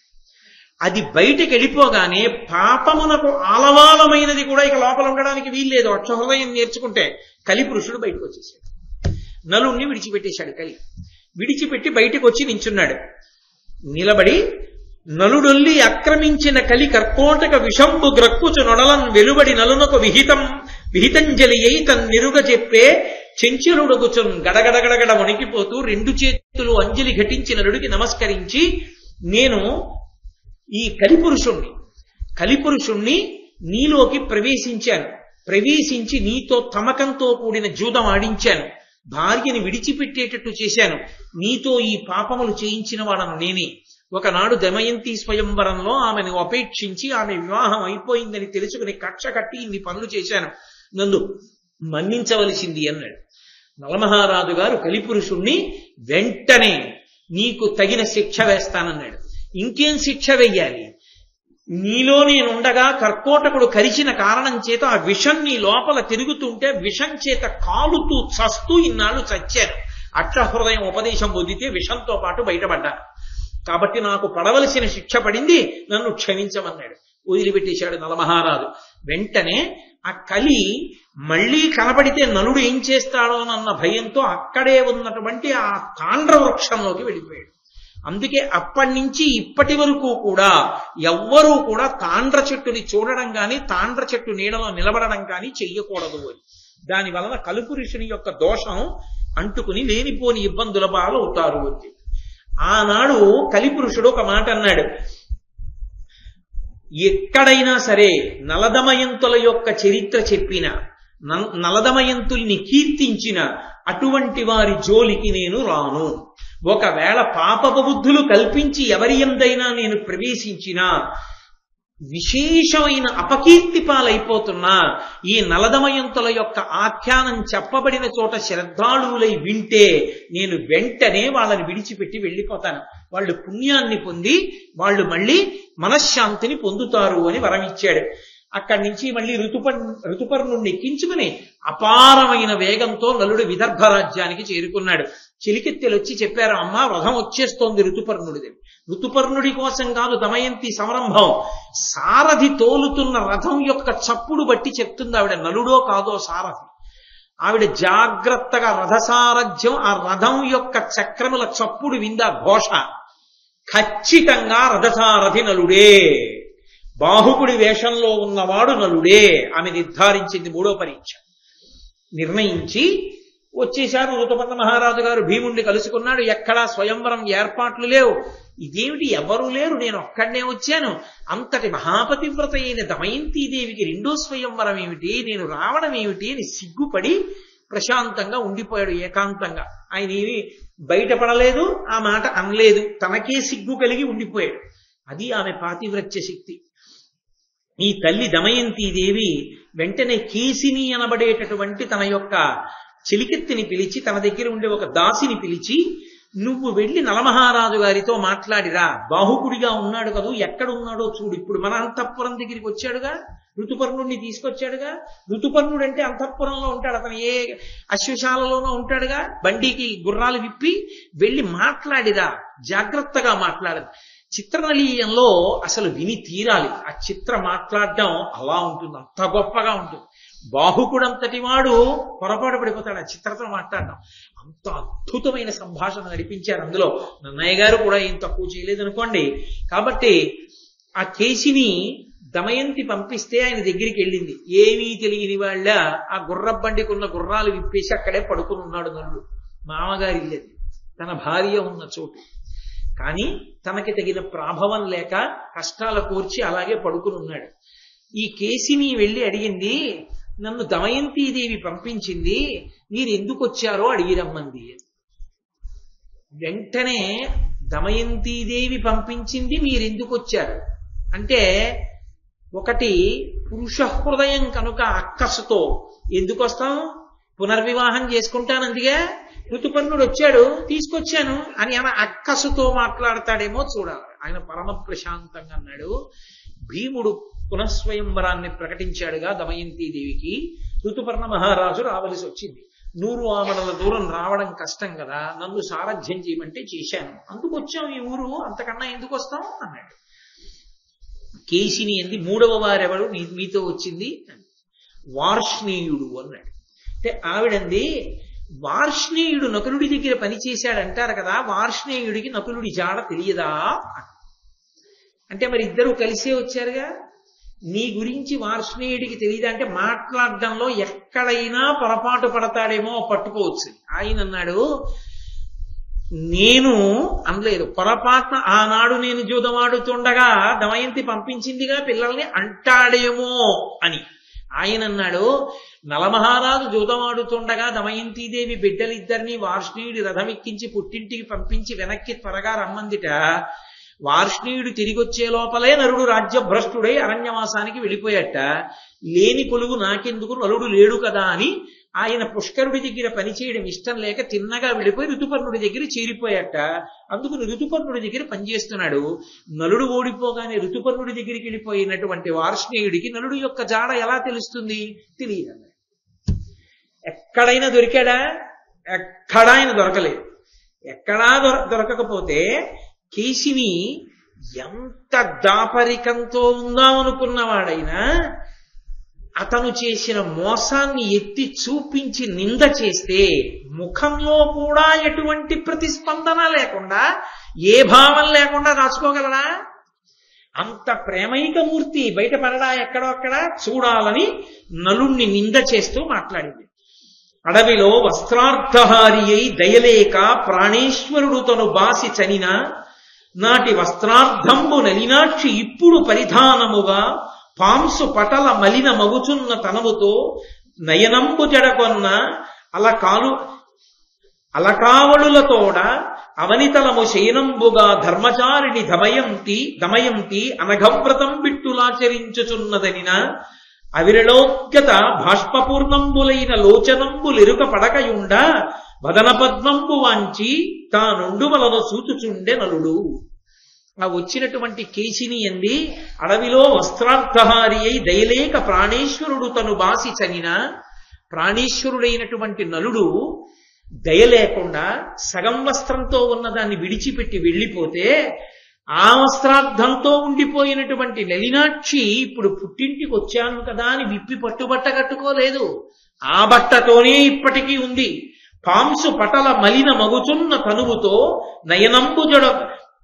అనయంబు జడగొన్న అలకాములతోడ ఆమె మట్టి కొట్టినటువంటి నేల మీద పడుకుంటోంది. గది తుడుచుకు పడుకోవట్లేదు. నలుడు ఏ కష్టంలో ఉన్నాడో అని మట్టి పట్టిన నేల మీద నిద్రపోతోంది. ఆమె అనయంబు ఎల్లప్పుడూ కూడా జడగొన్న అలకావళులతోడ ఆమె జుట్టంతా కూడా చిమ్ముకుపోయి ముద్దలు కట్టేసింది. తైల సంస్కారం లేదు. అవనితలము శయనంబుగా ధర్మచారిణి దమయంతి అనగవ్రతం బిట్టులాచరించుతున్నదనినా భూశయనం చేస్తోంది. కటిక నేల మీద పడుకుంటోంది. తనకి పాపం కలగకూడదు, భర్త ఎలా ఉన్నాడో ఏ సుఖంలో ఉన్నాడో తెలియకుండా తాను సిగపడకూడదని పరమధర్మచారిణి అయి అలా ఉంది. మోసగాడు నలుడు మాత్రం ఎక్కడున్నాడో తెలియదు, విడిచి వెళ్ళిపోయాడు. తగునా ఈ పని అని అడిగింది. అడిగేటప్పటికి ఏదో జవాబు చెప్పబోయాడు. కానీ దమయంతీదేవి ఇన్ని కష్టాలు పడుతోంది అని వినగానే కంఠం గాద్గదికమై కన్నుల వెంట బడబడా నీళ్లు కారిపోయాయి. ఎక్కడ కేశిని చూస్తుందో అని తల పక్కకి తిప్పి ముఖం కూడా తుడుచుకోకుండా నీటి ధారలు కారిపోతుంటే అలా ఉండిపోయాడు. పట్టుకోవలసింది పట్టేస్తుంది కేశి. పట్టుకుని ఆమె లోపలికి వెళ్ళి దమయంతీదేవితో చెప్పిందమ్మా, నీ బాధ చెప్పగానే కన్నుల వెంట నీళ్లు కారిపోయాయమ్మా, ముఖం మలినమైపోయింది, మాట మాట్లాడలేదమ్మా, పక్కకి తిప్పి ముఖాన్ని ఊరుకున్నాడమ్మా. ఆవిడంది, ఓ కేశిని, ఇప్పుడే మనం పట్టుకోవాలి నలుడిని, మళ్ళీ ఋతుపర్ణుడు వెళ్ళిపోతే దొరకడు. వినవమ్మా, అతను ఎలా ఉంటాడు అన్నదాన్ని పట్టుకోవడానికి ఇంకొక ఆధారం ఉంది. ఏ విధమయంతిదేవండి, ఏమి తెలివితే అట్లా ఆవిడ నిజంగా. ఆయన వంట పని చేస్తూ ఉంటాడుగా. ఇప్పుడు ఋతుపర్ణుడు వచ్చాడుగా, ఋతుపర్ణుడికి వంటలు చేస్తూ ఉంటాడు. ఆ వంట చేసే విధానం చూసి వచ్చి నాకు చెప్పవే ఎలా చేస్తున్నాడో అని. కేశిని జాగ్రత్తగా రహస్యంగా నలుడు వంట చేసే విధానాన్ని చూసి తెల్లబోయిన ముఖంతో దమయంతీదేవి దగ్గరికి వచ్చింది. వచ్చి, వినవమ్మ, తృణిముష్టికొని వాడు వీచుడు అందగ్ని ఉదయించు. అతని వంట అమరులనంతకు ఇంధనములపేక్షింపక ఉడుగక మండుచునుండు. మరియు గడకతో నంజుళ్ళు కడగంగ సమకట్టి జలమపేక్షించుచుడు సంభవిల్లి కుంభముల్ నిండి దివ్యాంభ ప్రవాహము అక్షయమగుచుండు తక్షణమ చూడ. అతని కరతలద్వయామర్దితములై కందియును మహాసుగంధ కుసుమ తతులు తొంటి ఎట్లా తమ కంపు విడువకయుండు. అతని తేజమున్నతంబు అని ఆవిడ చూసొచ్చిందమ్మా. చాలా ఆశ్చర్యంగా ఉందమ్మా తన వంట చేసే విధానం. తృణమృష్టి కొనివాడు వీచుచు అందగ్ని ఉదయించు. అతను గడ్డి పరకలు పట్టుకుని ఓ మూట చేత్తో పట్టుకుని ఇలా అంటాడు అగ్ని కోసం. అంటే అగ్ని పుడుతుంది. అక్కడ ఇంధనం ఏమి ఉండదు, వంట చెరుకో లేకపోతే ఏదో నూనె ఉండదు, ఉండకుండానే అగ్ని పుడుతుంది. ఇంకా ఆశ్చర్యం ఏమిటంటే అతని వంట అమరునంతకు ఇంధనములు అపేక్షించక, అతని వంట అయిపోయే వరకు కట్టె తోస్తున్నాడా ఇంధనం పోస్తున్నాడా తో పని లేకుండా వంట అయ్యే వరకు అగ్ని అలాగే వెలుగుతుంది. కావలసినంత సిమ్లో ఉండాలంటే సిమ్లో ఉంటుంది, హైలో ఉండాలంటే హైలో ఉంటుంది. కాబట్టి ఉడుగక మండుచునుండు, మరియు ఆ మంట ఆరిపోదు, అలాగే ఉంటుంది. వంట అయిపోతే నిధనం అయిపోతుంది తనంత తాను. మరియు గడకతో నంజుళ్ళు కడగంగ సమకట్టి జలమపేక్షించుడు సంభవిల్లి కుంభకముల్ నిండి దివ్యాంభ ప్రవాహం అక్షయమగుచుండు తక్షణమ చూడా. అతను మాంసం తీసుకొచ్చి కడుగుదామని చెప్పేసి ఆ మాంసాన్ని చేతిలో పట్టుకుని కడగడానికి ఇలా అంటాడు. అంతే, ఖాళీ కుండల నిండా నీళ్లు వస్తాయి. వస్తే కడుగుతాడు. కడిగితే ఖాళీగా ఉన్న కుండలు మళ్ళీ నిండిపోతుంటాయి. ఎవరూ పొయ్యరు నీళ్లు, ఎక్కడి నుంచి వస్తాయో తెలియదు. నూతులోంచి తోడడం, కుండలు నిండుతాయి నీళ్లతో. ఇంకా ఆశ్చర్యం ఏమిటంటేనమ్మా, ఆయనతోటి అతని కరతలద్వయామర్దితములై కందియును మహాసుగంధ కుసుమ తతులు తొంటి ఎట్ల తమ కంపు విడివకయుండు. అతని తేజమున్నతంబు. అతను చేతులతో మంచి సువాసనతో ఉన్న పువ్వులు పట్టుకుని, మల్లెపూలు పట్టుకుని అతను వాటిని బాగా నలిపేసి ముద్ద చేసి అక్కడ పడేస్తే పసరిక కంపురావు. మల్లెపూలని నలిపేసిన మల్లెపూల సువాసనే వస్తుంది. అతని చేతితో నలిపిన పూలు వాసన కోల్పో. చాలా ఆశ్చర్యంగా ఉందమ్మా అతని విధానం అంతాను. దమయంతీదేవి నవ్వింది. ఆనాడు స్వయంవరంలో దేవతలందరి దగ్గర తాను వాళ్లకు ఉండేటటువంటి 3 విశేషాలేవో తెలుసుకుని, చెమట పట్టినవాడు నలుడు కాడు, కనురెప్పబడినవాడు నలుడు కాడు, కాళ్ళు భూమికి తగిలినవాడు నలుడు కాడని దేవతల్ని ప్రార్థన చేసి నలుణ్ణి స్వయంవరంలో వరించి పూలదండ మెడలో వేస్తే అనుగ్రహించినటువంటి దేవతలు వరమిచ్చారు. రోజున అగ్ని, ఇంద్రుడు, వాయువు, యముడు. నీ యందు ధర్మం ఉంటుందని యముడన్నాడు. నువ్వు ఎక్కడుంటావో అక్కడ నువ్వు కోరినప్పుడు మేము ఉంటామని అగ్ని, నీరు వరమిచ్చారు వరుణుడు. అందుకని అగ్ని, వరుణుడు అతను కోరగానే పుడుతున్నాయి, తర్వాత ఆరిపోతున్నాయంటే నలుడే. అందుకని వంట చేసే విధానం చూసి రమ్మంది. ఎవ్వరూ లేరు కదా, కుండతో నీళ్లు తేవడం ఎందుకని తన కోరుకున్నప్పుడు పుట్టిన వాటితో వంట చేశాడు. పసిగట్టేసింది దమయంతీదేవి. ఏమి నా తల్లి, నిజంగా ఏమి తెలివితే అట్లా ఆవిడ అంత శోకమగ్నయ్యి ఉండి కూడా అని ఆవిడంది. ఇప్పుడు నువ్వు ఒక పని చేయి, పిల్లలిద్దరినీ తీసుకుని వెళ్ళు, ఏం చేస్తాడో చూడు. పిల్లలిద్దరినీ నువ్వు ఏదో పని మీద తీసుకెళ్ళినట్లుగా తీసుకెళ్ళి అక్కడ వదిలేసి నువ్వు వేరు పని మీద వెళ్ళు, కానీ క్రీగంట చూస్తూ ఉండి ఏం చేస్తాడో. అంటే ఈ పిల్లలిద్దరినీ తీసుకెళ్లి ఇంద్రసేనని అక్కడ వదిలి ఆవిడేదో పనున్నట్టు అలా వెళ్ళింది. గబగబా బాహుకుడు వెళ్ళి ఆ పిల్లలిద్దరినీ 2 తొడల మీద కూర్చోపెట్టుకుని గట్టిగా కౌగిలించుకుని కన్నుల వెంట నీరు కారిపోతుండగా వాళ్ళ యొక్క మూర్ధన్య స్థానములందు ముద్దు పెట్టుకుని పొంగిపోతున్నాడు. చిత్రనలీయంలో చూడాలి, అబ్బో అద్భుతం. కాబట్టి ఇప్పుడు గబగబా తిరిగి వచ్చి ఆవిడంది, ఎవరి పిల్లలు అనుకుంటున్నావు? మహారాజు బిడ్డలు, దమయంతి బిడ్డలు. ఏమిటి నీ ఒళ్ళో కూర్చోబెట్టుకుని ముద్దులాడుతున్నావు అంది. పోనీలే అమ్మా, ఎవరి బిడ్డలైతేనే నా బిడ్డలు ఇలా ఉండేవారు, గుర్తొచ్చి ముద్దు పెట్టుకున్నాడు, తీసుకుపో అన్నాడు. అని ఆయనకి చాలా చిరాకు వచ్చింది. ఈ కేసిని వచ్చినప్పుడల్లా నేను బయటపడిపోతున్నాను ఏదో అని ఆయన అన్నాడు. నీవిట పలుమరు వచ్చును బోవుచు ఉన్కిగని చిత్తముల నుండుగా కన్ భావింతురు ఇతర జనములు కావున రామలదింకా కార్యార్థినివై. నువ్వు అస్తమానం ఇలా వచ్చి ఏదో నాతో మాట్లాడి పెడుతుంటే చూసిన వాళ్ళు ఏమన్నా అనుకుంటారు, ఇక నువ్వు నా దగ్గరికి రాకు అన్నాడు. ఎందుకని? వచ్చినప్పుడల్లా అతని మనసు గాయం అవుతోంది. ఇది వెళ్ళి చెప్పిందమ్మా, పిల్లలిద్దరిని నేను అటు వెళ్ళగానే తొడల మీద కూర్చోబెట్టుకుని ముద్దు పెట్టుకుని మురిసిపోయాడమ్మా అని. ఏ తండ్రి బయటపడిపోడు అక్కడ. కాబట్టి ఆవిడంది దమయంతీదేవి, సంధియమేళ సర్వగుణ సంపద చూడక బాహుకుండు భూవందితుడైన నైషధుడు అవశ్యము తానగు నా మనంబున ఆనందము పొందుతున్నది ఘనంబుగా వాటిట వచ్చువాడో ఏనందుల కెగుదాననో రయంబున నాపని నిశ్చయింపుమా. నా మనసుకి ఆనందం కలుగుతోంది. పరపురుషుళ్ళు అనిపించట్లా, కేవలం సారథిలా అనిపించట్లా, ఖచ్చితంగా నలుడే, బాహుకుడు కాడు. నేను ఆయన దగ్గరికి వెళ్ళడమా, ఆయనని నా దగ్గరికి పిలిపించడమా అని తల్లిని పిలిచి, అమ్మా ఏ నిర్ణయం చేద్దామంది. అమ్మా నువ్వు అంత పూనికతో చెప్తే అతన్నే పిలిపిద్దామన్నాడు తల్లి తండ్రి. బాహుకుడిని పిలిపించింది దమయంతీదేవి. పిలిపించి ఎదురుగుండా వచ్చి బాహుకుడు నిలబడ్డాడు. ఎంత బాహుకుడి వేషంలో నిలబడినా ఆ నలుడి లోపల ఉన్నవాడు నలుడే కదూ, ఆయన మనోభావముల చేత ముఖములో కలిగినటువంటి ఆ కత్తరపాటును గమనించినది నా భర్త అని కనిపెట్టింది. కానీ భర్తతో మాట్లాడినట్లుగా కాకుండా ఆవిడంది, దమయంతి నలుని వికృతాంగము చూచియు అతని నన్యుగా మగవక ఎయ్యమునను లజ్జను నతి సంభ్రమమున వివశాత్మయగుతు పతికిట్లనియన్.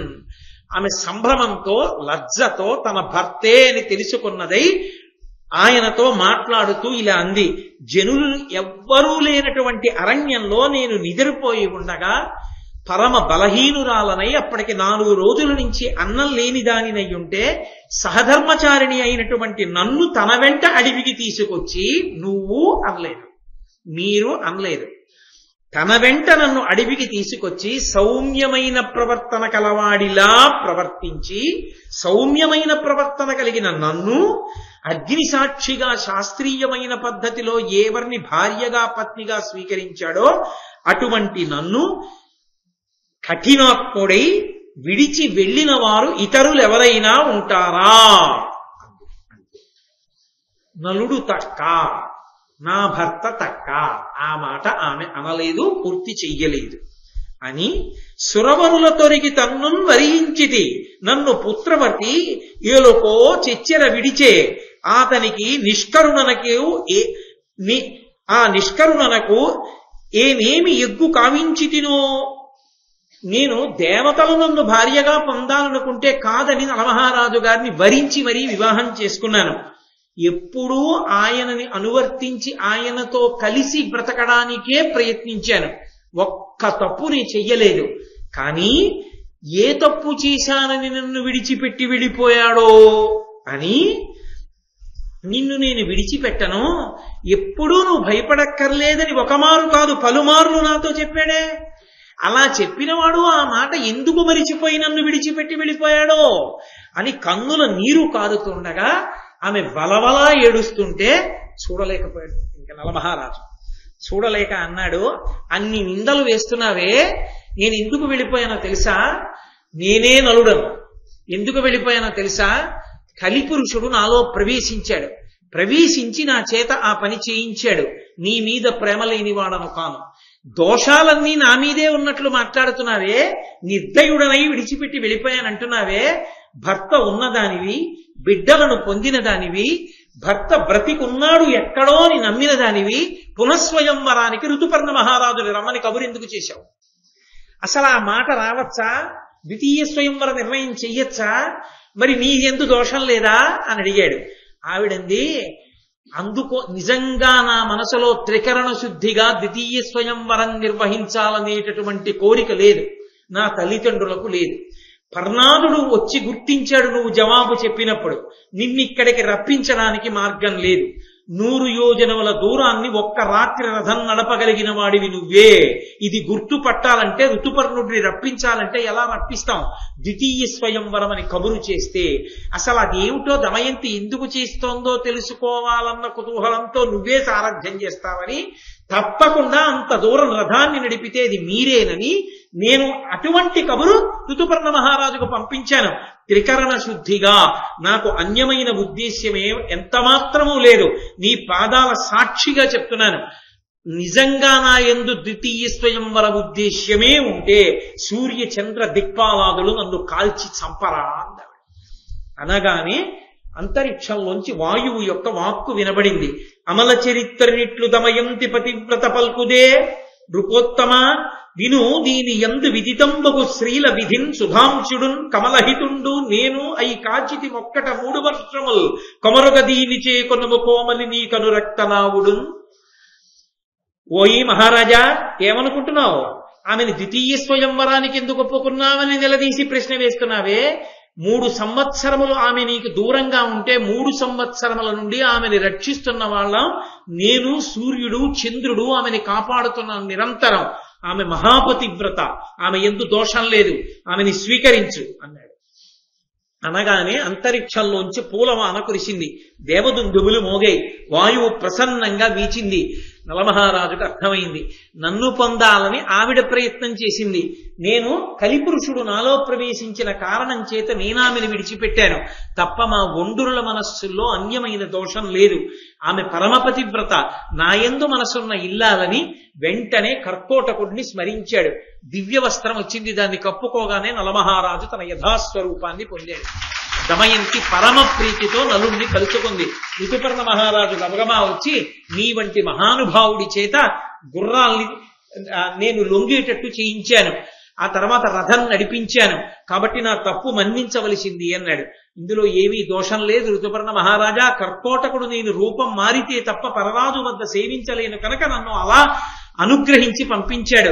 ఆ కర్కోటకుడి వల్లే ఇవాళ నేను ఇలా బయటికి వచ్చి మళ్ళీ దమయంతిని కలవగలిగానని, నువ్వు నాకు అక్షహృదయం ఇచ్చావు, నేను నీకు అశ్వహృదయం ఇస్తానని ఋతుపర్ణ మహారాజుకి అశ్వహృదయాన్ని ఇచ్చారు. ఇచ్చిన తరువాత నలమహారాజు గారు ఒకానొకప్పుడు కొన్ని రోజులు ఆ విదర్భ రాజ్యంలో ఉన్న తర్వాత కేవలంగా ఒక్క రథాన్ని, 16 ఏనుగుల్ని, 50 గుర్రాల్ని, 600 మంది సైనికుల్ని వెంట పెట్టుకుని నిషధరాజ్యానికి వెళ్లి అక్కడ రాజ్యమేలుతున్నటువంటి పుష్కరుడితోటి, నువ్వు నాతో ధర్మయుద్ధం చేస్తావా, లేకపోతే నువ్వు నాతో జూదం ఆడతావా, రెండిటిలో ఏం చేస్తావో నాకు చెప్పమన్నారు. జూదం ఆడతాను, నీ దగ్గర ఏముందని పణం పెడతామన్నాడు. దమయంతిని పణం పెడతానన్నాడు. దమయంతీదేవిని పొందొచ్చు అనుకున్నాడు పుష్కరుడు. ఎందుకని, ఇప్పుడు అక్షహృదయం తన దగ్గరుంది, తనని మాయ చేసి ఓడించడం కుదరదు. ద్వాపరుడు పాచికలలో ఉన్నా ఇక పడవు పందాలు. అక్షహృదయం తెలుసున్న వాడిని ఓడించగలిగిన వాడు ఇంకొండడు జూదంలో. కాబట్టి దమయంతీదేవిని ధైర్యంగా పణం పెట్టి పందెం వేశాడు. సమస్త సామ్రాజ్యాన్ని పుష్కరుడు పెట్టాడు. ఒక్క పందెంలోనే తన రాజ్యాన్నంతా నలుడు తాను పొందేశాడు. పొందేసి అక్షహృదయం ఉంది కాబట్టి ఓడిపోకుండా రాజ్యాన్ని పొంది ఎంతో సంతోషంతో, నిన్ను నేను వధించి ఉండేవాణ్ణి, కానీ నా పినతండ్రి బిడ్డవి, ఇక్కడి నుంచి వెంటనే విడిచిపెట్టి వెళ్ళిపోమన్నాడు. ఆయన ఆ రాజ్యాన్ని విడిచిపెట్టి వెళ్ళిపోయాడు. దమయంతీదేవి బయలుదేరొచ్చింది. మళ్ళీ నలమహారాజు గారు దమయంతీదేవితో తన బిడ్డలతో కలిసి అఖండ భూమండలాన్ని సార్వభౌముడై ఎంతో సంతోషంగా పరిపాలించాడు. మహాభారతంలో ప్రత్యేకించి ఆరణ్య పర్వంలో ఈ నలదమయంతులకు సంబంధించినటువంటి ఉపాఖ్యానమే చాలా పెద్ద ఉపాఖ్యానం.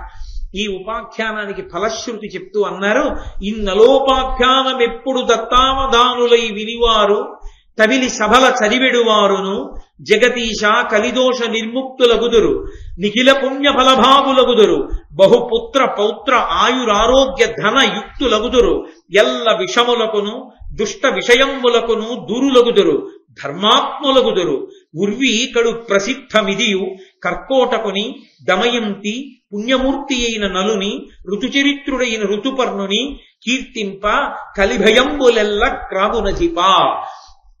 ఈ నలదమయంతుల యొక్క చరిత్రని ఎక్కడైనా ప్రవచనం చేసినటువంటి వారు ప్రవచనం చేస్తుంటే దాన్ని సభలో వినయ విధేయతలతో భక్తి విశ్వాసాలతో విన్న వాళ్ళకి తవిలి సభల చదివెడువారును, ప్రవచనం చేయకపోయినా కనీసం ఇది చదివితే చాలు, అలా సభలో చదివిన వాళ్ళకి కలిదోషం విడిచిపెట్టేస్తుంది.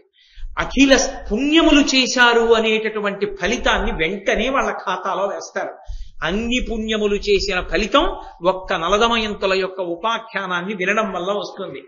కాబట్టి బహుపుత్ర పౌత్రాయురారోగ్య ధనయుక్తులగుదురు, అనేక మంది కొడుకులు, అనేక మంది పౌత్రులు అంటే మనవలు. ఒక కొడుకున్నా బెంగేం పెట్టుకోక్కర్లేదు, అనేక మంది మనవలు వస్తారు. కాబట్టి మనవలు పుట్టినవాడు తాత అనిపించుకున్నవాడు ఈ ఘట్టాన్ని చెప్పకపోతే కృతజ్ఞుడైపోడు, చెప్పాలి. కాబట్టి పౌత్రాదులను పొందుతారు. ఆరోగ్య ధనయుక్తులగుదురు, ఆరోగ్యాన్ని ధనాన్ని పొందుతారు. ఎల్ల విషములకును దుష్ట విషయములకును దూరులగుదురు.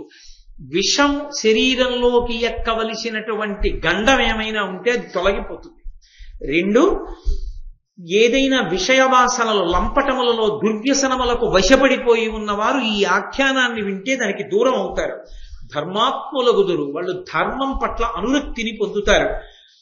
ఉర్వికడు ప్రసిద్ధమిదియు, ఈ మాటలో ఏమీ సందేహం లేదు, ఇది పరమ సత్యం. ప్రతిరోజు ఒక్కసారి కర్కోటకుణ్ణి, దమయంతిని, పుణ్యమూర్తి అయినటువంటి నలుణ్ణి, సచ్చరిత్రుడు రుజుచరిత్రుడైనటువంటి ఋతుపర్ణుణ్ణి ఒక్కసారి జ్ఞాపకం తెచ్చుకుని కీర్తించినటువంటి వాళ్ళు ఎవరుంటారో వాళ్ళకి కలిభయము సంప్రాప్తించదు. అంత గొప్ప ఉపాఖ్యానం ఈ ఆఖ్యానమని నన్నయ భట్టారకుడు ఈ ఆరణ్య పర్వంలో ఈ ప్రత్యేకంగా ఈ ఉపాఖ్యానానికి ఫలశ్రుతిని ఇచ్చారు. అంత గొప్ప ఘట్టాన్ని కృష్ణ పరమాత్మ యొక్క అనుగ్రహం చేత మనం చెప్పుకోగలిగాం. రేపు అత్యద్భుతమైనటువంటి ఘట్టం. ఆ మహానుభావుడు అసలు తీర్థయాత్ర అంటే ఏమిటో, తీర్థయాత్ర ఎందుకు చెయ్యాలో, తీర్థయాత్రకంత శక్తి ఎందుకు వచ్చిందో, అగస్త్య మహర్షి యొక్క చరిత్ర ఏమిటో, ఇటువంటి పరమపావనమైనటువంటి ఘట్టములన్నీ రేపటి రోజున నడుస్తాయి. కాబట్టి రేపటి రోజున మళ్ళీ 6:35 కలుసుకొని కృష్ణ పరమాత్మ పలికించినంత మేర పలుకుతాను. మంగళాశాసన ఒక్క మాట నేను మంగళం చెప్పే ముందు జ్ఞాపకం పెట్టుకోండి. ఇక్కడ ఉన్న వాళ్ళలో ప్రసాద్ బాబు గారు, సంటిబాబు గారు, కామరాజు గారు, నాయుడు గారు, విజయ్ కుమార్ గారు, రమణారెడ్డి గారు, ఈ 6 నాకు జ్ఞాపకం ఉంది. ఈ 6 ఒక్కసారి నేను లోపలికి వెళ్ళిన తర్వాత నన్ను వచ్చి కలవండి. మంగళాశాసన పరై మదాచార్య పురోగమై సర్వైశ్చ పూర్వైరాచార్యై సత్కృతాయాస్తు మంగళం. మంగళం కోసలేంద్రాయ మహనీయ గుణాత్మనే చక్రవర్తి తనూజాయ సర్వభౌమాయ మంగళం. ఉమాకాంతాయ కాంతాయ కామితార్థ ప్రదాయినే శ్రీగిరీశాయ దేవాయ మలినాథాయ మంగళం. సర్వం శ్రీ ఉమామహేశ్వర బ్రహ్మార్పణమస్తు. స్వస్తి.